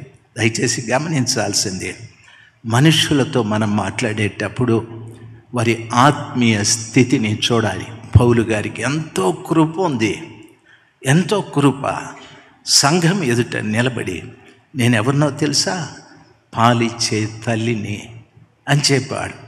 నేను స్తనములిచ్చు తల్లిని, నేను మిమ్మల్ని గారవిస్తున్నాను. గారవించడం అంటే అందరూ ఏడుస్తారు. ఇంట్లో అమ్మ బిడ్డను ప్రసవిస్తే వాడు ఎప్పుడు నిద్రపోతాడు తెలీదు, ఎప్పుడు లేస్తాడు తెలీదు, ఎప్పుడు అరుస్తాడు ఏడుస్తాడు తెలీదు. అమ్మ వంట చేస్తానో, అంట్లు దోముతానో, బట్టలు ఉతుకుతానో ఉంటుంది. వీడు జోళ్ళలో వేసి ఊపి నిద్రపోతూ ఉంటాడు. ఉన్నట్టుండి ఉలిక్కి పడేసి క్యామ్ క్యామ్ క్యామ్ నడుస్తాడు. అమ్మ అక్కడ పడేసి మొత్తం అన్నీ పడేసి ఏమన్నా కానీ పడేసి వచ్చి వాడిని ఎత్తుకొని నో చిన్ని నా బుజ్జి, బాలసుబ్రహ్మణ్యానికి కూడా రాని రాగాలు పాడుతుంది. ఏమే ఎన్ని రకాలు పాడేస్తుందో. సిగ్గుపడనే సిగ్గుపడదు. బంధువులు 150 మంది ఉన్నిలే, లా లా లా లా, అది వాళ్ళకే తగును, మనకు రాదు. పొరపాటున అమ్మ అంటుంది, ఏమండి వాడిని కొంతసేపు అట్లా ఎత్తుకోండి, నేను ఈ అన్నం చేసేసి వస్తానని. వాడేదో మురిపంగా పోయి నా చిన్న, నా కొడక, నా బుజ్జి అనే లోపల ట్రైన్ వేస్తాడు. దెబ్బ ఏమైందండి, వీడు అస్సలు ఏ మనిషే కాదు వీడు అంటాడు. సంటి బిడ్డ, వానికి ఏం తెలుస్తుంది, వేసేస్తాడు. మీ మీద కూడా వేసి ఉంటాడు. అవునా కాదా? అవునా కాదా? నో అమలాపురం ఆయన ఏమన్నా మాట్లాడవు. దయచేసి వినాల్సింది. పౌలు అంటాడు, మిమ్మల్ని గారవించుచున్నాను. తల్లికి తెలుసు ఆ బిడ్డ ఆకలికి ఏడుస్తాడా, రోగానికి ఏడుస్తాడా, నిద్ర కొరకు ఏడుస్తున్నాడా. అమ్మకు తెలుసు. వెంటనే వెళ్ళిపోయి అమ్మవానికి పాలు ఇవ్వడము, లేకపోతే భుజాన్ని వేసుకొని ఓ అనడము, లేకపోతే వాని పొట్టబట్టి నొక్కి చేతులు లాగి కాళ్ళు నాగి వానికి ఏదైనా బాధేమో అని కనిపెడతా. అది ఆ మాట చెప్తాడు, నేను గారవించుచున్నాను. మీ ఏడుపుకి నేను ఓదార్పు చెప్పే తల్లిని, సంఘ కాపరి. మీ ఏడుపుకి నేను ఓదార్పు చెప్పే తల్లిని. 3వ మాట అంటాడు, మీ ఎదుట నేను సాధువులమై ఉంటిమి. సాధువు అంటే చిన్న బిడ్డ అనే అర్థం. చిన్న బిడ్డ. దయచేసి గమనించాల్సింది, చిన్నపిల్లలు మీరు బాగా తెలుసు, వాళ్ళు అప్పుడప్పుడు ఆ ఇంటి బయటికి వెళ్ళి ఆడుకుంటూ ఉంటారు. అమ్మ అప్పుడే మనకి శుభ్రంగా స్నానం చేసి చొక్కా మంచి ప్యాంట్ వేసి పంపుతారు. ఆ పక్కింటోడు ఈ ఇంటోడు కలిసి ఎంత మట్టి వాడిని నెత్తిని పోస్తారు. వీడు కయ్యోని అరుస్తాడు. అమ్మ వస్తుంది, ఎందుకురా ఏడుస్తావు? అమ్మ మన్ను పోసేసినాడమ్మా. వాడు ఎవర్రా వాడు అని, ఈడే నేను చెప్పినాను బయట పోవద్దని చెప్పినాను అని వాడిని కొట్టదు, ఈయన కొడతాది. అయిపోయింది డబుల్ కోటింగ్. దీనికి వచ్చి కొడతానే వచ్చేప్పుడు నీళ్లు మళ్ళా పోసి ఈ బట్టలన్నీ ఇప్పి మళ్ళా మనకి శుభ్రంగా పౌడర్ కొట్టినానే బిడ్డనని ఏదో తిండి అంత పెట్టి మళ్ళా బయట పోయినావా కాళ్ళు ఎరకొడతా అంటుంది. అందా మీరెక్కడో అడవి మనుషుల్లాగా ఉన్నారు, ఏం మాట్లాడడంలే. అంటది. ఆడు తింటా ఉన్నట్టుండి ఎస్కేప్ అయిపోతాడు వాడు. మళ్ళీ ఆ బ్యాచ్లో కలిసిపోయింటాడు. ఈమెదో పని చేసుకొని వచ్చి చూస్తే, రే సంటి ఎక్కడ? ఆ సంటి ఇచ్చిన వాళ్ళ దగ్గరికే పోయినాడు వీడు. చూసి అంటది, రే నేనేం చెప్పినా నీకు అటువంటి చేయి బట్టి కుక్క పిల్లని లాక్కొచ్చినట్లు లాక్కొచ్చేస్తుంది. బైబిల్ సెలవిస్తుంది, నేను స్తనములిచ్చు తల్లిని. సంఘం ఎదుట కాపరి నిలబడినప్పుడు సంఘంలో ఉన్న ప్రతి బిడ్డని తల్లిలాగా, పాలిచ్చే తల్లిలాగా ఉండాలి, గారవించే తల్లిలాగా ఉండాలి, సాధువుగా ఉండాలి. అన్ని తనులు తిన్నా వాడు మళ్ళా పోయి మనతో ఎందుకు స్నేహం చేశాడు? ఈ చంటోడికి వాని మూలన అమ్మ కొట్టిందని, వాడు నా తల మీద మట్టి పోశాడని శత్రుత్వం ఉండదు. చంటోనికి శత్రుత్వం ఉండదు. సేవకుడికి శత్రుత్వం ఉండకూడదు. కొన్ని పర్యాలు మనలో శత్రుత్వం పనిచేస్తుంది. కానుకిచ్చే వాళ్ళనైతే, బ్రదర్ బాగున్నారా, కానుక ఇవ్వనోడైతే అయ్యగారు బాగున్నా అనేసి వెళ్ళిపోతాను. దయచేసి గమనించాల్సింది, నాలో శత్రుత్వం పనికి రాదు. సాధువుగా ఉండాలి, పాలిచ్చే తల్లిగా ఉండాలి. పాలిచ్చే తల్లి కావాలి అంటే ఆ బిడ్డను నువ్వు కని ఉండాలి, ఆ బిడ్డను కని ఉండాలి. సంఘంలో మీరు బాధపడద్దండి, మీరు చాలామంది కిడ్నాపర్స్ ఉంటారు ఇక్కడ. సంఘంలో ఉండే ప్రతి బిడ్డని మీరు కని ఉండాలి. అపోస్తుడైన పౌలు అంటాడు, సువార్త వలన నేను మిమ్మల్ని కంటిని. ప్రభుదాస్ గారు, ఆర్ యూ స్లీపింగ్? నేను రికగ్నైజ్ చేస్తూ ఉంటాను, మీరు కళ్ళు మూసుకొని తపస్సులోకి వెళ్ళిపోయినారు. దయచేసి అందుకే ముందు కూర్చోమని చెప్పిన అయ్యగారి దగ్గరికి రండి, ప్రకాష్ అన్న సీటు మీకు ఇస్తాం రండి. రారా, మీకు బాగా సెట్ అయింది అమలాపురం బ్యాచ్. దయచేసి వినాలి, సువార్త వలన నేను మిమ్మల్ని కంటిని. మన కనడమే తప్పుడు తప్పుడు తప్పుడు పద్ధతిలో కన్నాం. మాట రాలా, ఎవరో బలి చెప్పించినారు నాకు. తప్పుడు పద్ధతిలో కన్నాం. దయచేసి గమనించాల్సింది, తప్పుడు పద్ధతిలో ఎట్లా? రండి, నేను దయ్యాలు ఎలగొడతాను అంటాడు. అందరూ జనాలు పొలోమని వస్తారు. వస్తానే వాళ్ళందరూ నీ నీళ్ళల్లో ముంచేసి, నీ పేరు జాకబ్, నీ పేరు అబ్రహాం, నీ పేరు బ్యా, నీ పేరు రిబకా, నీ పేరు రాహేలు, ఏదేదో చెప్పేస్తాం. దానికి ఆ పేరు తెలియదు. ఓసారి ఒక ఎమ్మెల్యే గారు గెలిస్తే మా ఊర్లో ఉండే సిఎస్ఐ క్రిస్టియన్స్ ఒక మీటింగ్ పెట్టారు. పెట్టి ఎమ్మెల్యే గారికి మంచిగా సువార్త చెప్పించాలా అని ఎవరంటే నా పేరు చెప్పినారు. నా పేరు చెప్పి ఒక 2-3 వచ్చినారు. పాస్టర్ గారు, దయచేసి ఈరోజు మీటింగ్ పెడతా ఉండాము, ఆయన పేరు ఆవుల మోహన్ రెడ్డి గారు, మీరు వచ్చి వాక్యం చెప్పాలా అని.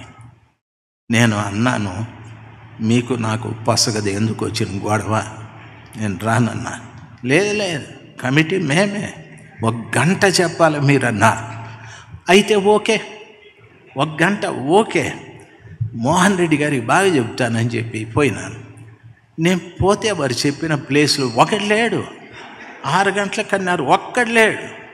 ఏందిరే ఇది, నేనేదన్నా తప్పు అప్పుడు సెల్ ఫోన్లు లేవు, తప్పు విన్నానా ఏమిరా అని నేను కొంతసేపు అట్లా ఉంటే ఆ వీధిలో ఒకడు వచ్చినాడు.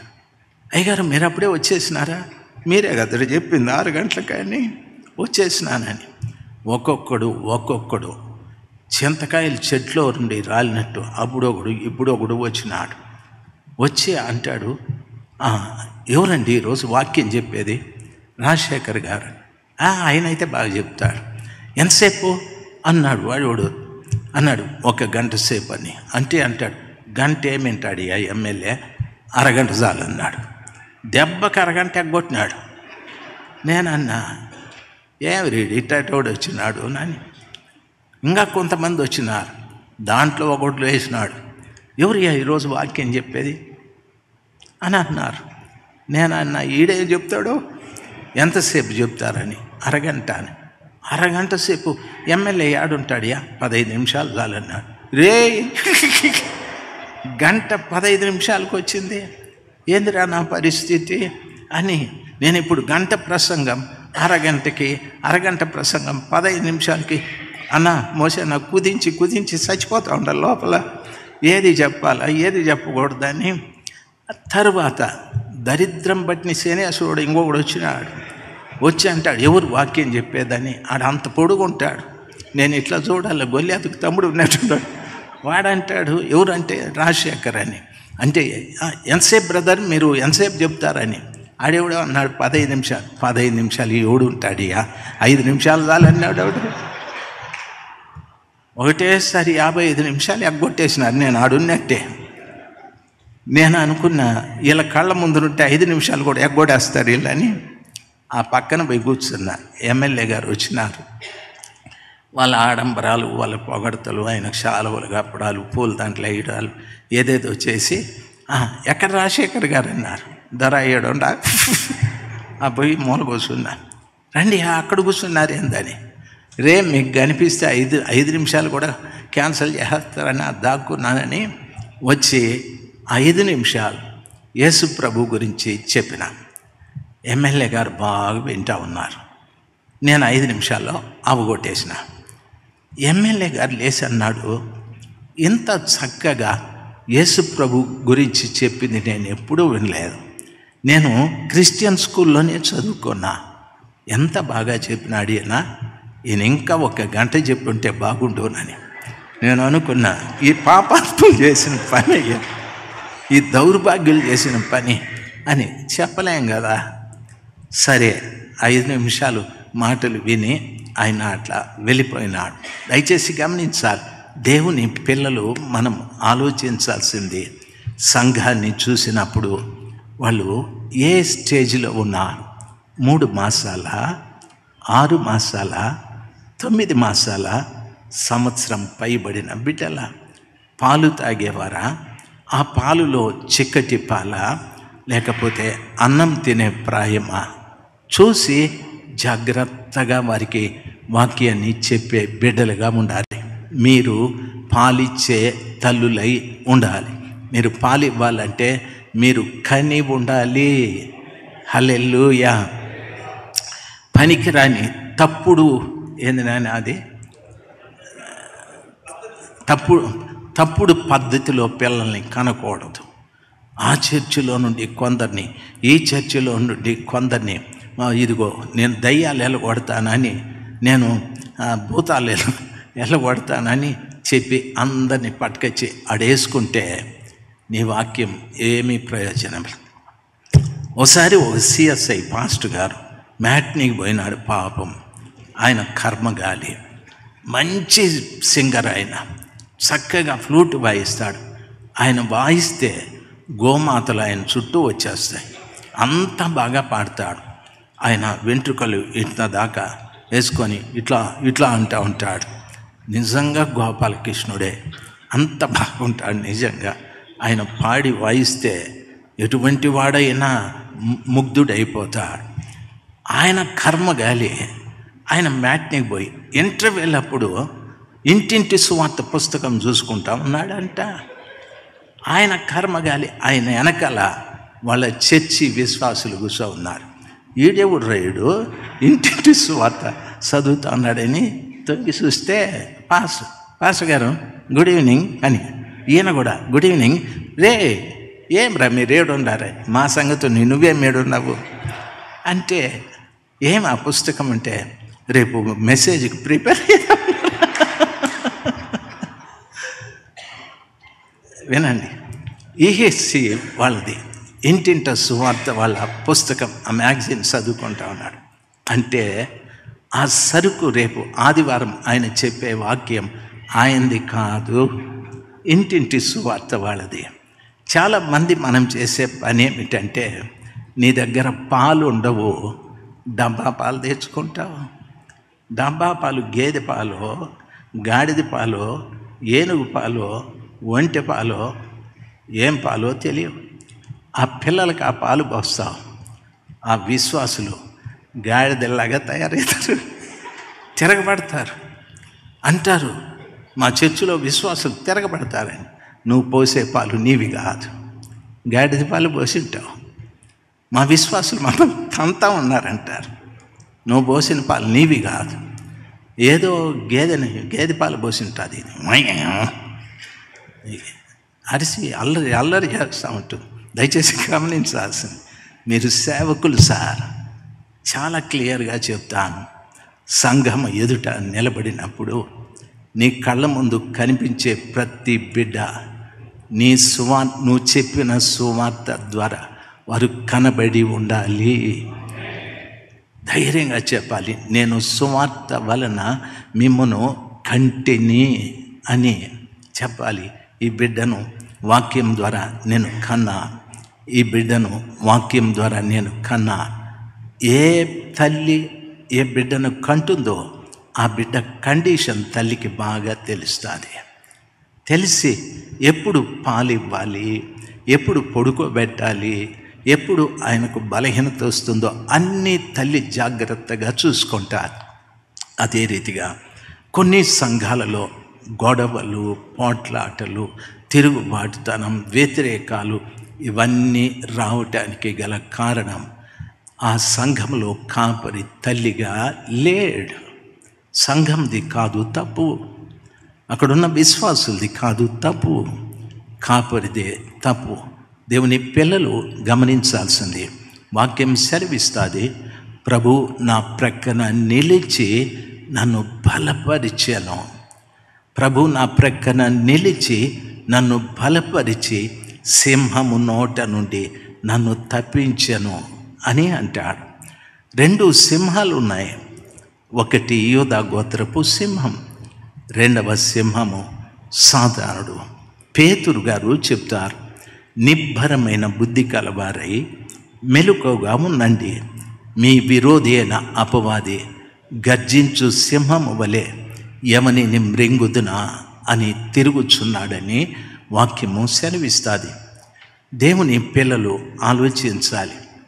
ఒక విశ్వాసికి నిబ్బరమైన బుద్ధి, మెలకువ, ప్రార్థన ఈ 3 లేకపోతే అటువంటి వ్యక్తుల్ని సాతానుడు సింహంలాగా మింగేస్తాడు. సార్, నిబ్బరమైన బుద్ధి, మెలకువ, ప్రార్థన ఈ 3 అవసరం. చాలామందికి నిబ్బరం ఉండదు. దయచేసి గమనించాల్సింది, చాలామంది ఏదో పోట్లాడేస్తారు, గొడవాడేస్తారు. విశ్వాసులతో గొడవ, విశ్వాసుల సేవకులతో గొడవ, నిబ్బరమేం ఉండదు. ఆ విశ్వాసుల్ని గుర్చి గట్టిగా ప్రసంగాలు చేసేస్తూ ఉంటారు. వాళ్ళు అలిగి వెళ్ళిపోతారు. అప్పుడు దుఃఖపడతారు, అప్పుడు రాయభారం పంపుతారు. నిబ్బరమైన బుద్ధి అవసరం, మెలకువ అవసరం, ప్రార్థన అవసరం. ఈ 3 ఉంటే గర్జించు సింహము నీ జోలికి రాదు. ఆ 3 లేకపోతే గర్జించు సింహము అటువంటి వాడిని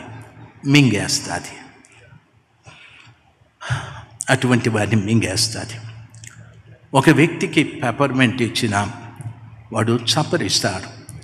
అయితే పొరపాటున మాట్లాడుతూ ఉంటే టపుక్కని మింగేస్తాం, చాక్లెట్ మింగేస్తాం. ప్రమాదమేమీ కాదు, లోపలికి వెళ్ళి జీర్ణమవుతుంది, మింగేస్తాం. ఆ మింగిన పెప్పర్మెంటు జీర్ణమైందా లేదా అని మనకి ఎట్లా తెలుస్తుంది? జీర్ణం అవుతుంది. అయితే సాతానుడు మనల్ని మింగిన తరువాత మన కండిషన్ ఎట్లుంటుందో తెలుసా? చూడండి, సాతానుడు మింగిన తరువాత మన కండిషన్ ఎట్లుంటుందంటే, ఒక బిడ్డకు వివాహం అయ్యాది, 1 సంవత్సరం గడిచాది, బిడ్డకు దేవుడు గర్భం ఇచ్చాడు. ఆ తల్లికి 6 మాసాలు వచ్చాయి. భర్తను పిలిచి అంటది, ఏమండి బాబు తన్నుతున్నాడండి, వాడు కదులుతూ ఉన్నాడండి, వాడు తన్నుతూ ఉన్నాడండి అని. ఆ తండ్రికి వాడి మీద ప్రేమై, రే బుజ్జి మమ్మీని తన్నద్దురా అంటాడు. మమ్మీని తన్నద్దు, కొడుకు మమ్మీని తన్నద్దు అని గారభంగా చెప్తాడు. ఆ తండ్రి అట్లా చెప్తే గర్భంలో ఉన్న శిశువుకి అర్థమై, డాడీ ఇంకా తన్నను అంటాడా? వాడు అన్నాడంటే వాళ్ళ నాయన అంటాడు, నా భార్య కడుపులో ఉండే దయ్యం వాడి బిడ్డ కాదంటాడు. గర్భంలో ఉండే బిడ్డ మాట్లాడుతుందా? గర్భంలో ఉండే బిడ్డతో బయటున్న అమ్మ, బయటున్న నాయన, ఎరా నువ్వు నా అమ్మ కడుపులో 9 మాసాలు ఉన్నావురా చిన్న, నువ్వు వచ్చేటప్పుడు ఎర్రగా పుట్టాలరా, ముక్కు మంచి కోటేరు ముక్కు ఉండాలిరా, నీ కనుబొమ్మలు ఏవో చక్కగా ఉండాలిరా అని నాయన చెప్తా ఉంటే వాడు అట్లా పుడతాడా? లోపలున్నటువంటి పిండమునకు, లోపలున్న శిశువుకు బయట ఉన్న తల్లి కానీ బయట ఉన్న తండ్రి కానీ ఏం చెప్పినా లోపటున్న బిడ్డకు అర్థం కానే చెప్పాలి మీరు, అర్థం కాదు. హల్లెలూయా.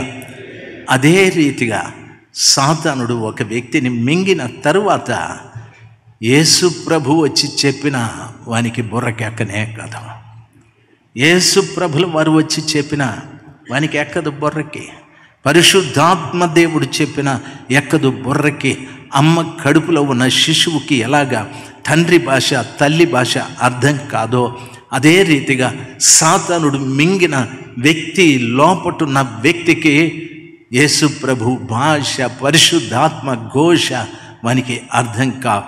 అందుకే సంఘాలలో చాలా మంది తిరుగుబాటుదారులుగా ఉన్నారు, సంఘాలలో చాలా మంది వ్యతిరేకులుగా ఉన్నారు, సంఘాలలో చాలా మంది వాక్యాన్ని వింటున్నారు కానీ గ్రహించలేదు, సంఘాలలో వాక్యాన్ని వింటున్నారు కానీ వాక్య ప్రకారంగా జీవించలేదు. కారణం నిబ్బరమైన బుద్ధి లేదు, మెలకువ లేదు, ప్రార్థన లేదు. అందుకని అటు ఇటు తిరుగుతున్న అపవాది వాళ్ళను మింగేశారు. అందుకని బైబిల్ సెలవిస్తారు, ఏమన్నా తెలుసా? ప్రభువు నా ప్రక్కన నిలిచి సింహము నోట నుండి నన్ను తప్పించెను అని చెప్పాడు. ఎందుకు ప్రభు నీ ప్రక్కన నిలబడ్డాడో తెలుసా? సింహము నోట నుండి తప్పించటానికి. ప్రభు నీ ప్రక్కన నిలబడకపోతే ఎప్పుడో సాతానుడు సింహము నిన్ను మింగేసి ఉంటాడు. దేవుని పిల్లలు బాగా గమనించాలి. నీవే మింగబడితే ఇంకా సంఘానికి ఏం చెప్తావు చెప్పు? సాతాను కడుపులో నుండి నువ్వు అరవగలవా? సాతాను కడుపులో నుండి నీవు మాట్లాడగలవా? అసాధ్యం కదా. చాలా పర్యాయాలు చెప్తావు, మా సంఘం మా మాట వినలేదు, మా సంఘానికి నేను చెప్పే బోధ అర్థం కాదు, మా సంఘం వాళ్ళ మాట వింటాది, వీరి మాట వింటాది అని చెప్తూ ఉంటారు. దేవుని సేవకులుగా మీకు నా మనవి, ప్రభులు వారు నిన్ను సువార్త ప్రకటించుటకే పిలిచాడు. హల్లెలూయా. సువార్త సంపూర్ణంగా ప్రకటించడానికి అన్యులు జనులు దాన్ని సంపూర్ణంగా విను నిమిత్తము ప్రభు నా ప్రక్కన నిలబడి నన్ను ఆయన బలపరిచి సింహము నోట నుండి నన్ను తప్పించను అని వాక్యం సెలవిస్తుంది. ప్రభు నీ ప్రక్కన నిలబడి బలపరుస్తూ ఉంటాడు. బాగా గమనించాలి. నిన్ను ఆయన బలపరుస్తూ ఉంటే నీవు మాట్లాడే ప్రతి మాట సంఘంలోకి వెళ్ళి వ్యక్తులను బలపరుస్తూ ఉంటుంది. నీ బలం కాదు, శరీర బలం కాదు, ధన బలం కాదు, జన బలం కాదు, కుల బలం కాదు, దేవుడే నిన్ను బలపరుస్తూ ఉంటాడు. నీవు మాట్లాడే ప్రతి మాట శక్తివంతంగా సంఘంలోకి వెళుతూ ఉంటుంది. ప్రజలు ఆ శక్తిని పొందుకొని చెప్తూ ఉంటారు, సార్ నేను పాపిని, నన్ను క్షమించమని పశ్చాత్తాపపడే వాళ్ళు ఉంటారు. ఆ బోధ విన్న తరువాత అనేక మంది కన్నీరు కార్చి, అయ్యో ఇంతవరకు నేను అజ్ఞానంగా జీవించాను, నేను జ్ఞానము లేకుండా బ్రతికానని దేవుని జ్ఞానం కొరకు ఏడ్చేవాళ్ళు ఉంటారు. అనేక మంది ఆ బోధ విన్న తరువాత, ప్రభువా నీ ఆత్మతో నన్ను నింపండి. ఆ బోధ విన్న తరువాత అనేక మంది, ప్రభువా నీ వాక్యానుసారంగా జీవించు వానిగా నన్ను చేయండి అని ప్రార్థన ప్రతి వారు ఆ రీతిగా పశ్చాత్తాపడి ప్రార్థిస్తూ ఉంటారు. ఎందుకో తెలుసా? నీ ప్రక్కన నిలబడ్డది నా యేసు ప్రభుల వారు. ఆయన నిన్ను బలపరుస్తూ సింహము నోటు నుండి తప్పించడం కాదు, ఆయన నిన్ను బలపరిచినప్పుడు నీలో నుండి వెలువడే ప్రతి మాట బలమైన మాటే. హల్లెలూయా. సంఘం బలపడుతూ ఉంటుంది, సంఘం బలపడుతూ ఉంటుంది. సంఘం బలపరచబడితే ఏమవుతుంది అని ఆలోచన చేస్తే బైబిల్ సెలవిస్తుంది సార్. సంఖ్యాకాండం 23వ అధ్యాయం 24వ వచనం. సంఖ్యాకాండం 23:24వ వచనం. ఇదిగో ఆ జనము ఆడసింహము వలె లేచును, అది సింహము వలె నిక్కి నిలుచును, అది వేటను తిని చంపబడిన వాటి రక్తము త్రాగు వరకు పండుకొనదు. ఇజ్రాయేలీయులను ఉద్దేశించి ఈ స్థలంలో ఈ మాట చెప్పబడింది. ఇదిగో ఆ జనం. ఎవరు చెప్తారో తెలుసా? బిలాము చెప్తా ఉన్నాడు. బాలాకు రాజా ఊరుకోవయ్యా, నువ్వు చెప్పినట్లు శపించటానికి వాళ్ళేమి సామాన్యమైన మనుషులు వారు ఎటువంటి వారు తెలుసా? ఆడసింహము. మగసింహము తిని పడుకుంటుంది. ఆడసింహము వేటాడి వేటాడి వేటాడి చంపి ఆ మాంసమును తీసుకొచ్చి తన భర్తకి పిల్లలకి ఇస్తూ ఉంటారు. ఆడసింహము నిక్కి చూస్తుంది, ఎక్కడ వేట ఉంది అని నిక్కి చూస్తుంది. సంఘమా, ఈ రోజున ఒక దైవ సేవకుడు సంఘాన్ని నిక్కి చూసే ఆడసింహములాగా ఉండాలి. దయచేసి గమనించాల్సింది, దేశం భయపడాలి సంఘాన్ని చూసి, దేశం కలవరపడాలి సంఘాన్ని చూసి. దేశం అయ్యో అది ఆడసింహము జోలికి వెళ్ళకూడదునని. మగసింహమైన మజ్జుబారి ఉంటుంది, కానీ ఆడసింహం పొరపాటును కూడా దాని పిల్ల జోలికి వెళితే వాడిని తరిమి తరిమి వేటాడి చంపేస్తుంది. అది దేవుని పిల్లలు ఆలోచించవలసిన విషయం. వాక్యం సెలవిస్తారు, దేవుని కాపరులుగా ఈ రాత్రి సమయం ఈ స్థలములో ఉన్న ప్రతి బిడ్డ సంఘాన్ని ఆడసింహముగా తయారు చేయాలి. ఆడసింహము పిల్లల్ని ఈనుతుంది. ఆడసింహము వేటాడి పిల్లలకు తన భర్తకి ఆహారాన్ని సంపాదించుకొచ్చి పెడతా. దయచేసి వినాలి, సంఘం ఎప్పుడు కూడా పిల్లల్ని వేయాలి. సంఘంలో ఉన్న ప్రతి విశ్వాసి కూడా ఆత్మల్ని తీసుకురావాలి.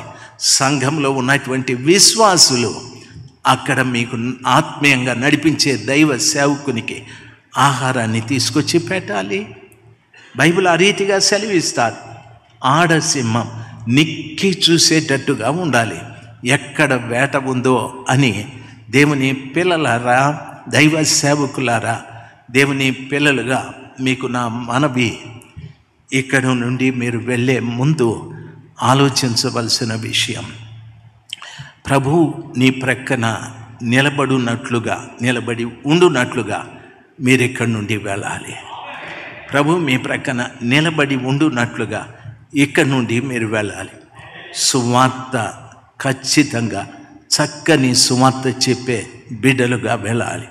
మీరు సువార్త చెప్పేటప్పుడు సంఘాన్ని చూసి, దయచేసి నేను ఇంటి అద్దె 4 నెలలు కట్టలేదు అని ఏడవద్దండి. సంఘాన్ని చూసి నాకు ఆరోగ్యం బాగలేదు, నేను హాస్పిటల్కి వెళ్ళాలి, సహాయం చేయండి, ఏడవద్దండి. చచ్చిపోయినా చింత లేదు. సంఘం ఎదుట నిలబడి అయ్యో నాకు అది కావాలి ఇది కావాలి, నేను ఈఎంఐ కట్టలేకపోతున్నాను, నా వెహికల్ తీసుకెళ్ళిపోతారు, ఈ దరిద్రపు మాటలు సేవకుని నోట రాకూడదు. హల్లెలూయా. ఎవరి ప్రక్కన ప్రభువు లేడో వారి మాటలు మాట్లాడుకుంటూ ఉంటారు. ఎవరి ప్రక్కన ప్రభువు ఉంటాడో బలమైన మాటలు వారు మాట్లాడుతూ ఉంటారు. సంఘాన్ని బలపరిచేవారుగా, తాము బలపడి సంఘాన్ని బలపరిచేవారుగా మాట్లాడుతూ ఉంటారు. నా మాటలు మీకు అర్థమైతే ఓసారి గట్టిగా హల్లెలూయా చెప్దాం. హల్లెలూయా, హల్లెలూయా. ఆఖరి మాట చెప్పి నేను ముగిస్తా. పరిశుద్ధ గ్రంథమైన బైబిల్లో 2వ సమూయేలు గ్రంథము 23వ అధ్యాయం 20వ వచనం. 23వ అధ్యాయం 20వ వచనం. అక్షరాలు కొంచెం పెద్దవి చేయనాయన. మరియు కబ్సెయేలు ఊరివాడైన క్రియల చేత ఘనత నొందిన ఒక పరాక్రమశాలికి పుట్టిన యెహోయాదా కుమారుడైన బెనాయా అను ఒకడు ఉండెను. అతడు మోయాబీయుల సంబంధులకు 2 శూరులను హతము చేశాడు. మరియు మంచు కాలమున బయలు వెడలి బావిలో దాగి ఉన్న ఒక సింహమును చంపివేశాడు అని వాక్యం సెలవిస్తుంది. సార్, ఇది నేను చెప్పి ముగిస్తాను. బెనాయా అనేటటువంటి వ్యక్తి మంచు కాలమందు బావిలో దాగున్నటువంటి ఒక సింహమును చంపేశాడని వాక్యం సెలవిస్తారు. సింహము అరణ్యంలో ఉంది, సింహము గుహలో ఉంది, అది సహజం. సింహం బావిలో ఉంది. బావిలో నీళ్ళు ఉండాలి, కానీ బావిలో ఆ నీళ్ళలో చేపలు ఉండాలి, జలచరాలు ఉండాలి. బావిలో సింహం ఉందంటే ఆ బావిలో నీళ్లు లేవు అని దాని అర్థం. నన్ను బాగా గమనించాలి. బావి సంఘానికి సాదృశ్యం. ఆ బావిలోటి నీళ్లు ఎందరు తోడినా ఎందరు త్రాగినా ఆ బావిలో ఊట ఊబుకుతూ ఉంటుంది. ఆ ఊరు జనమంతా కూడా ఆ బావి నీళ్లు త్రాగి బ్రతుకుతూ ఉంటారు. సంఘము బావి. ఆ సంఘంలో నీళ్లు ఉండాలి. ఆ నీళ్లు దేవుని యొక్క వాక్యం, దేవుని యొక్క ఆత్మ ఆ బావిలో ఉండాలి. ప్రస్తుతం అది మంచు కాలం. మంచు కాలం అంటే ద్వితీయోపదేశకాండం 32:2 అంటాడు, నా ఉపదేశము మంచు వలె అని చెప్పాడు. అనగా దేవుని వాక్యం సెలవిచ్చిన రీతిగా ప్రస్తుతం దేవుడు వాక్యాన్ని మంచులాగా కురిపిస్తూ ఉన్నాడు. ఎక్కడ చూసినా వాక్యాలే, ఎక్కడ చూసినా ఉజ్జీవ కూటాలే, ఎక్కడ చూసినా స్వస్థత సభలే, ఎక్కడ చూసినా రక్షణ సువార్త సభలు, ఎక్కడ చూసినా ఉపవాస కూటాలు మంచులాగా కురుస్తూ ఉంది. వర్షాకాలం, ఒక దగ్గర వర్షం కురిస్తే ఇంకొక దగ్గర వర్షం కురవకపోవచ్చు. మంచు కాలం ఆ దేశమంతా, ప్రదేశమంతా ఒకే పర్యాయం మంచు కురుస్తూ ఉంటుంది. ప్రస్తుతం మంచు కురుస్తున్న కాలం. ఈ మంచు కురుస్తున్న కాలంలో బావిలో సింహం ఉంది. మీ సంఘంలో నీళ్లు లేకపోతే, వాక్యం లేకపోతే, పరిశుద్ధాత్మ లేకపోతే అందులో సింహము దాగి ఉంటుంది. అందులో దాగున్న సింహం యేసుప్రభుల వారు కాదు. యేసుప్రభుల వారు కాదు. అందులో దాగున్న సింహం సాతానుడు. నన్ను గమనించవలసిన విషయం, దాని అర్థం ఏమిటంటే బావే అందులో సింహం ఉంది. దాని అర్థం సంఘాన్ని ఈ రోజున సాతానుడు పరిపాలన చేస్తున్నాడని దాని అర్థం. సంఘాలలో ఎన్నో తప్పుడు బోధలు, తప్పుడు సిద్ధాంతాలు, తప్పుడు హెచ్చరికలు, సంఘాలలో ఎన్నో పనికిరాని తర్కవాదాలు, ఎన్నో ఈ రోజున సంఘాలలో సాతానుడు బావిలో దాగున్నాడు. దేవుని పిల్లలుగా మీకు నా మనవి, మీ సంఘంలో నీళ్లు ఉన్నాయా? మీ సంఘంలో సింహం ఉందా? ఆలోచన చేయాలి. అయితే బెనాయా అనేటటువంటి వాడు, బెనాయా అనేటటువంటి మాటకు అర్థం జ్ఞానం ఉన్నవాడు అని అర్థం. జ్ఞానం ఉన్నవాడు అంటే బైబిల్లో యోబు 28:28 చెప్తారు, యెహోవా యందు భయభక్తులు కలిగి ఉండుట జ్ఞానమునకు మూలమని. అనగా జ్ఞానం ఉన్నవాడంటే దేవుని యందు నిజంగా భయము భక్తి కలిగిన వాడు సంఘములో ఉన్న సింహాన్ని చంపేస్తాడు. దేవుని యందు భయము భక్తి ఉన్నవాడు. కొంతమందికి దేవుడంటే భయం ఉంది, భక్తి లేదు. కొంతమందికి దేవుడంటే భక్తి ఉంది, భయం లేదు. భయము భక్తి ఉంటే బావిలో దాగున్న సింహాన్ని చంపేస్తాడు. బావిలో దాగున్నటువంటి సింహము చావకపోతే యూదా గోత్రపు సింహం వచ్చినప్పుడు ఆ బావిని చూసి, ఆ సంఘాన్ని చూసి ప్రభులు వారు ప్రక్కకి వెళ్ళిపోతాడు. ఆలోచించండి, యేసుక్రీస్తునే యూదా గోత్రపు సింహం ఉంటే ఏం జరుగుతుందో తెలుసా? ప్రజలు పశ్చాత్తాపపడుతూ ఉంటారు, ప్రజలు రోదిస్తూ ఉంటారు, కన్నీరు కారుస్తూ ఉంటారు. వారు చేసిన తప్పిదం విషయమై విరిగి నలిగిన మనసుతో ప్రభులు వారికి మొరపెడుతూ ఉంటారు. ప్రజలు పరిశుద్ధత కొరకు ప్రాకులాడుతూ ఉంటారు. ప్రజలు సర్వశక్తిమంతుడైన దేవుని వాక్య ప్రకారంగా జీవించేవారుగా మార్చబడుతూ ఉంటారు. దయచేసి గమనించాల్సింది, బావిలో యూదా గోత్రపు సింహమా, బావిలో సాతాను అనే సింహమా, ఎవరున్నారో చూడాలి. దేవుని పిల్లలుగా మీకు నా మనవి, ఎంతో దేవుడు ప్రేమించే ఈ స్థలంలోకి మనల్ని దేవుడు తీసుకొచ్చాడు. ప్రతి మాట జాగ్రత్తగా గమనించాలి. ఇక్కడ నుండి మీరు వెళ్ళేటప్పుడు సంఘానికి తల్లిలాగా వెళ్ళాలి. ఇక్కడ నుండి మీరు వెళ్ళేటప్పుడు సంపూర్ణమైన సువార్త ప్రకటించేవాడుగా వెళ్ళాలి.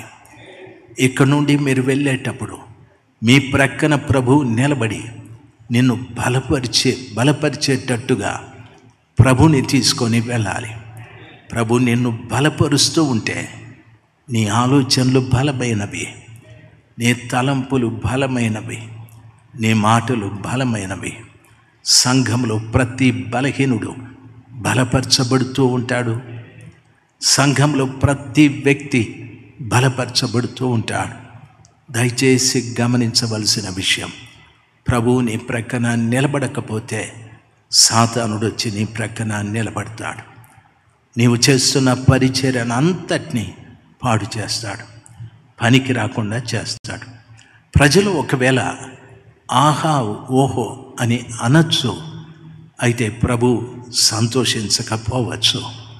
దేవుని సన్నిధానంలో ఈ కూడిక అయిన తరువాత మీకు చక్కటి భోజనం ఉంటుంది.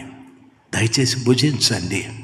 ఈ కూడిక అయిన తరువాత ఉదయం, మధ్యాహ్నం, ఈ రాత్రి 2 ప్రసంగాలు మీరు విన్నారు, 4 ప్రసంగాలు విన్నారు. ఈ వాక్యాలను మీ ముందు ఉంచుకొని దయచేసి మిమ్మల్ని మీరు పరీక్ష చేసుకోండి. నా ఆలోచన, నిన్ను బలపరిచే యూదా గోత్రపు సింహము నీ ప్రక్కనుంటే సంఘం అనే బావిలో సాతానుడనే సింహము ఉండే ప్రసక్తి లేదు. ఆ సంఘంలో నీళ్లు ఉంటాయి, ఆ సంఘంలో నీళ్లు ఉంటాయి. ఆయన చెప్పాడు కదా, బోయసు, రూతు వేరొక పొలంలోనికి వెళ్ళొద్దు, నా పనివారు నీళ్లు తీసుకొచ్చి పెట్టారు, ఆ కుండలోటి నీళ్లు నీవు త్రాగు అని చెప్పాడు. నీ సంఘం ఈ రోజున బావి, నీళ్లున్న బావిలాగా ఉండాలి. నీళ్లున్న బావిలాగా. నీళ్లు లేకపోతే సంఘం, సాతానుడు అందులో కూర్చొని మిమ్మల్ని పరిపాలన చేస్తాడు. సంఘాన్ని నిక్కి చూసే ఆడసింహంలాగా తయారు చేయాలి. దయచేసి గమనించాల్సింది, ఆ శ్రేష్టమైన రీతిగా సంఘం నిలబడాలి. నిక్కి చూసి ఎక్కడ వేట ఉందో, ఎక్కడ తనకు ఆహారం దొరుకుతుందో అక్కడికి పరిగెత్తుకుంటూ వెళ్తాది. భర్త మీద సనుక్కోదు. ఆ ఆడసింహం ఎంతసేపు, దయచేసి గమనించాల్సింది, ఎంతసేపు ఆడసింహం తన భర్తకు కూడా ఆహారాన్ని సంపాదించుకొచ్చి పెడతాది. తాను కన్న పిల్లలకు కూడా ఆహారాన్ని అదే సంపాదించుకొచ్చి పెడతాది. ఆడసింహంలాగా సంఘం తయారు కావాలి. ఆడసింహంలాగా సంఘం తయారు కావాలి. ఎప్పుడు ఆ రీతిగా అవుతుంది? నీ ప్రక్కన ప్రభు నిలిచినప్పుడు. చాలామంది అంటారు, నేను ఫలానా వారి ప్రక్కనుంటే నాకు గుర్తింపు ఉంటుందని. జనం నిన్ను గుర్తించవచ్చు, ప్రభు గుర్తింపు పోతుంది. చాలామంది ఆలోచన, ఫలానా సేవకుడు నాకు తెలుసు, ఫలానా సేవకురాలు నాకు తెలుసు అని. దయచేసి గమనించాల్సింది, వీరు తెలిసేది కాదు. ప్రభువు నీకు తెలుసా? ప్రభువు నీకు తెలుసా? ఆయన నీ ప్రక్కన నిలబడ్డాడా? ఏ ఏ విషయాలలో ఆయన నిన్ను బలపరుస్తున్నాడు? ఆర్థికంగానా, ఆరోగ్యంగానా, ఆత్మీయంగానా? ఏ ఏ విషయాల్లో ఆయన నిన్ను బలపరుస్తూ నీ ముందున్న సంఘాన్ని నీవు బలపరిచేటట్టుగా చేస్తున్నాడు? అందరూ కళ్ళు మూసుకుందాం. సర్వశక్తిమంతుడైన దేవుడు ప్రేమించి రాత్రి మనకిచ్చిన ప్రతి ఆలోచన ఆయన పాదాల చెంత పెట్టి ప్రార్థిస్తాం. తండ్రి, సువార్త నేను సంపూర్ణంగా ప్రకటించాలి, నన్ను కనికరించండి ప్రభువా, నన్ను కనికరించండి. నేను సువార్త కాకుండా ఎన్నో పనికిరాని విషయాలన్నీ కూడా బోధిస్తూ ఉన్నాను. అందుకే సంఘంలో ప్రభా బలహీనమైపోయాది. నేను సంఘం ఎదుట నిలబడినప్పుడు పాలిచ్చే తల్లిలాగా ఉండాలి. సంఘంలో ఉన్న ప్రతి బిడ్డని నీ వాక్యం ద్వారా నేను కనాలి. దయచేసి గమనించవలసిన విషయం, నీ వాక్యం ద్వారా నేను కనాలి. ఆ మాటలు ఈ మాటలు చెప్పి స్వస్థతలు, అద్భుతాలు, సూచక్రియలు, ఏవో నాట్యాలు, నాటికలు, వీటి ద్వారా వాక్యము ద్వారానే సంఘంలో ఉన్న ప్రతి బిడ్డ కనాలి. అప్పుడే వారికి నీ దగ్గర సమృద్ధి అయిన పాలు ఉంటాయి. ఒక మంచి తల్లిగా సంఘానికి ఉంటావు. బావిలో, సంఘం అనే బావిలో నీళ్లున్నాయా? వాక్యం ఉందా? పరిశుద్ధాత్మ ఉందా? లేదు సింహం ఉందా? ఆలోచన చేయి. అలాగుంటే జ్ఞానం కలిగిన బెనాయ దాన్ని చంపివేసినట్లు యెహోవా యందు భయభక్తులను ఈరోజు అడిగి సింహాన్ని చంపే శక్తి నాకు దయచేయి ప్రభా. అది మీ అందరి భయభక్తుల ద్వారానే నాకు వస్తుందని విన్నాను. నీ అందు నిజమైన భయము, భక్తి నాకు దయచేయమని కృపగల దేవుని వేడుకుందాం. హల్లెలూయా, హల్లెలూయా. నాకు తెలుసు మనలో చాలామంది వద్ద ప్రభు నిలిచి ఉండలేదు. నాకు తెలుసు, మీకు తెలుసు, మీ ప్రక్కన ప్రభు నిలిచి ఉండలేదని. నేను ఇంకెక్కువసేపు మాట్లాడాను. ఒక్క నిమిషం.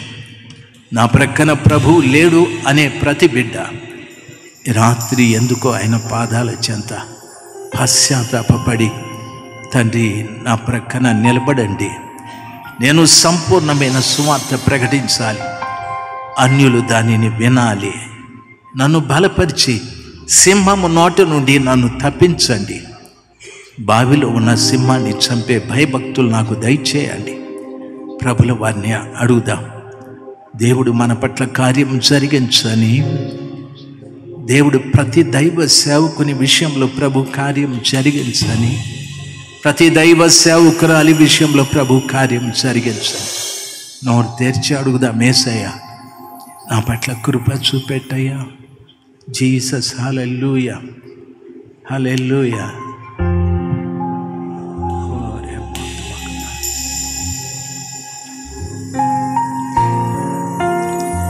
Praise God. Thank you, Jesus. Thank you. ఈరోజు ఇది ఆఖరి కూడిక. నా మనవి, సంఘంలో ఉన్న ప్రతి బిడ్డని సువార్త ద్వారా కన్నావా, లేక అక్కడ ఇక్కడ నుండి పోగు చేసుకున్నావా, మాయ మాటలు చెప్పి వాళ్ళని తీసుకొచ్చుకున్నావా? ఆలోచించి. ఎందుకు ఆ పని చేశావంటే నిన్ను బలపరిచే ప్రభు నీ ప్రక్కన లేడు. రాత్రి ప్రభు నా ప్రక్కన నిలిచి ఉండాలి. ప్రభా నా ప్రక్కన నిలబడి నన్ను బలపరచమనే బిడ్డలు ఉంటే, నా ప్రక్కన నిలబడి నన్ను బలపరచండి అనే బిడ్డలు ఉంటే, నా ప్రక్కన నిలబడి నన్ను బలపరచండి అనే బిడ్డలు ఉంటే, దయచేసి లేచి నిలబడదాం. రాత్రి ముగింపు ప్రార్థనలో ప్రభుని నీ ప్రక్కన సంపాదించుకొని వెళ్ళటానికి ప్రభు దగ్గర మొరపెడదాం. స్వామి సహాయం చేయి, సహాయం చేయి. జీసస్, హల్లెలూయా, గ్లోరీ. నోరు తెరిచి అడుగుదాం. ప్రైజ్ గాడ్, హల్లెలూయా. దయచేసి మొరపెడదాం, దయచేసి మొరపెడదాం.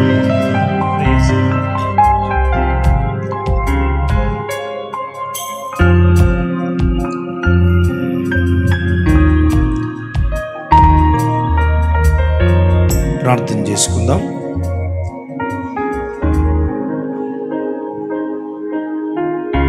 కల్లూరు మోజేస్ గారు ప్రార్థన చేస్తారు. నిసి ఫెయిత్ మినిస్ట్రీస్ మోజేస్ గారు ఆశీర్వాదం ఇస్తారు. ప్రార్థన చేసుకోండి.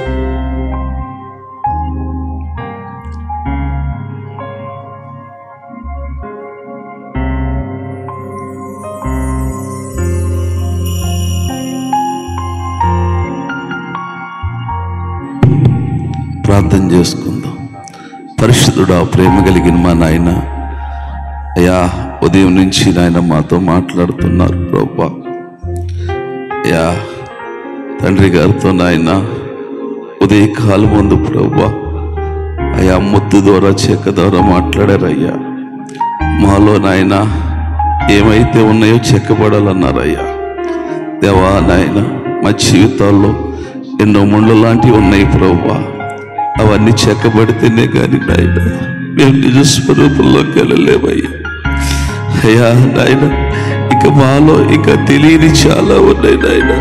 అవన్నీ కూడా చెక్కబడితే కానీ నీ స్వరూపాన్ని చూడలేము ప్రభు. ఎవరి స్వరూపాన్ని చూడాలంటే నాయన నీ ప్రత్యక్షతలో మేము నిలబడాలయ్యా. నీ ప్రత్యక్ష ద్వారా నాయన నీ ప్రభావాన్ని మేము పొందుకొని వెళ్ళాలి ప్రభు. అయ్యా నీ రూపంలో నా రూపము సమపరచబడాలయ్యా.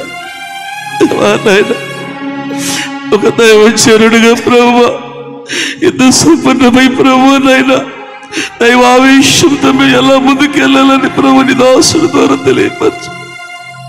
దేవా, మనుషులమైన మా ఆలోచన ప్రకారం కాకుండా ప్రభు నీ ఆలోచనతో ముందుకెళ్ళే భాగ్యాన్ని మాకు దయచేయండి. అయ్యా మళ్ళీ రాత్రి కాలం తండ్రి గారితో మీరు మాట్లాడారు ప్రభు. అయ్యా మేము సింహము నోటిలో పడుకుంటూ వినిపించండి అయ్యా. ఆయన నువ్వు బలపరచకపోతే మేమేమైపోతాం ప్రభు. అయ్యా మాకు ఇచ్చిన పరిచర్య ఆయన మేము ముందు కొనసాగించలేము ప్రభు. మా పరిచర్యకి నాయకుడు నీవైండాలి ప్రభు. మాకేమీ రాదు నాయన, నేర్పించే గరుడు నువ్వు నాయన. నాయన నువ్వు నేర్పించకపోతే నాయన అయ్యా నీ స్వభావాలు మాలోకి రాకపోతే నాయన మేము సింహపు నోట్లో పడిపోతామయ్యా. అయ్యా మా సంఘంలో ప్రభు సింహములు నాయన మాలో ఉన్నాయా మా ప్రభు. మమ్మల్ని మింగి వేస్తుందేవా ప్రభు. దేవా నాయన నా సంఘములో నాయనా ఆ బావిలో నీరుండాలయ్యా. దేవా నీరు లేకపోతే ప్రభు మిగి వేసే శత్రువు ఉన్నాడు నాయన. రాత్రి నాయన మమ్మల్ని అనుక్షణం బలపరచండి ప్రభు. నువ్వు మా కుడి పక్షం లేకపోతే మేము పడిపోతామయ్యా. అయ్యా మా పక్షముగా లేకపోతే మేము ఓడిపోతాం ప్రభు. అయ్యా నువ్వు పక్షముగా లేకపోతే ప్రభు మేమేది చేయలేం ప్రభు. సంపూర్ణమైన సువార్తను ప్రకటించలేమయ్యా. నాయన ఈ రాత్రి తండ్రి గారి నోట్లో వచ్చిన ప్రతి మాట అది మా జీవితాల్లో ఫలించాలి, మా సంఘంలో అభివృద్ధి పరచగా నడిపించాలి. కేవలం నాయన నీ కృపాస్తాలకు అప్పగించుకొని చున్నాం ప్రభు. దేవాలయాలకు కొట్టబడిన జీవితం ప్రభు మాకు సమర్పించారు ప్రభు. కేవలం ప్రభు మీరు వెళ్ళిపోయేవాడిగా కాకుండా ప్రభు అయ్యా నువ్వు మా కుడి పక్షంగా నిలబడి అయ్యా బలపరిచే విధముగా మేము నీ మీద ఆనుకునే భాగ్యాన్ని మాకు దయచే. ఈ రాత్రి మీ సన్నిధి మాకు తోడొచ్చు అయ్యా. నాయన తండ్రి గారికి మంచి ఆరోగ్యాన్ని దయచే. రేపటి దినమందు ప్రభు ఇంకా మేమేమి తీసుకోవాలో ప్రభు, ఇంకేమి ధరించుకోవాలో ప్రభు ఈ రాత్రి నాయన చెప్పబడిన మాటలు బట్టి ప్రభు మమ్మల్ని మేము కడుక్కొని శుద్ధి చేయబడి ప్రభు రేపు ప్రకాశించి మహిమ కలిగిన నీ మాటలు వల్ల తలపోసుకొని నిలబడే భాగ్యాన్ని మాకు దయచే. అటు కృపంచమని యేసు నామములో అడుగుచున్నాము తండ్రి, ఆమేన్.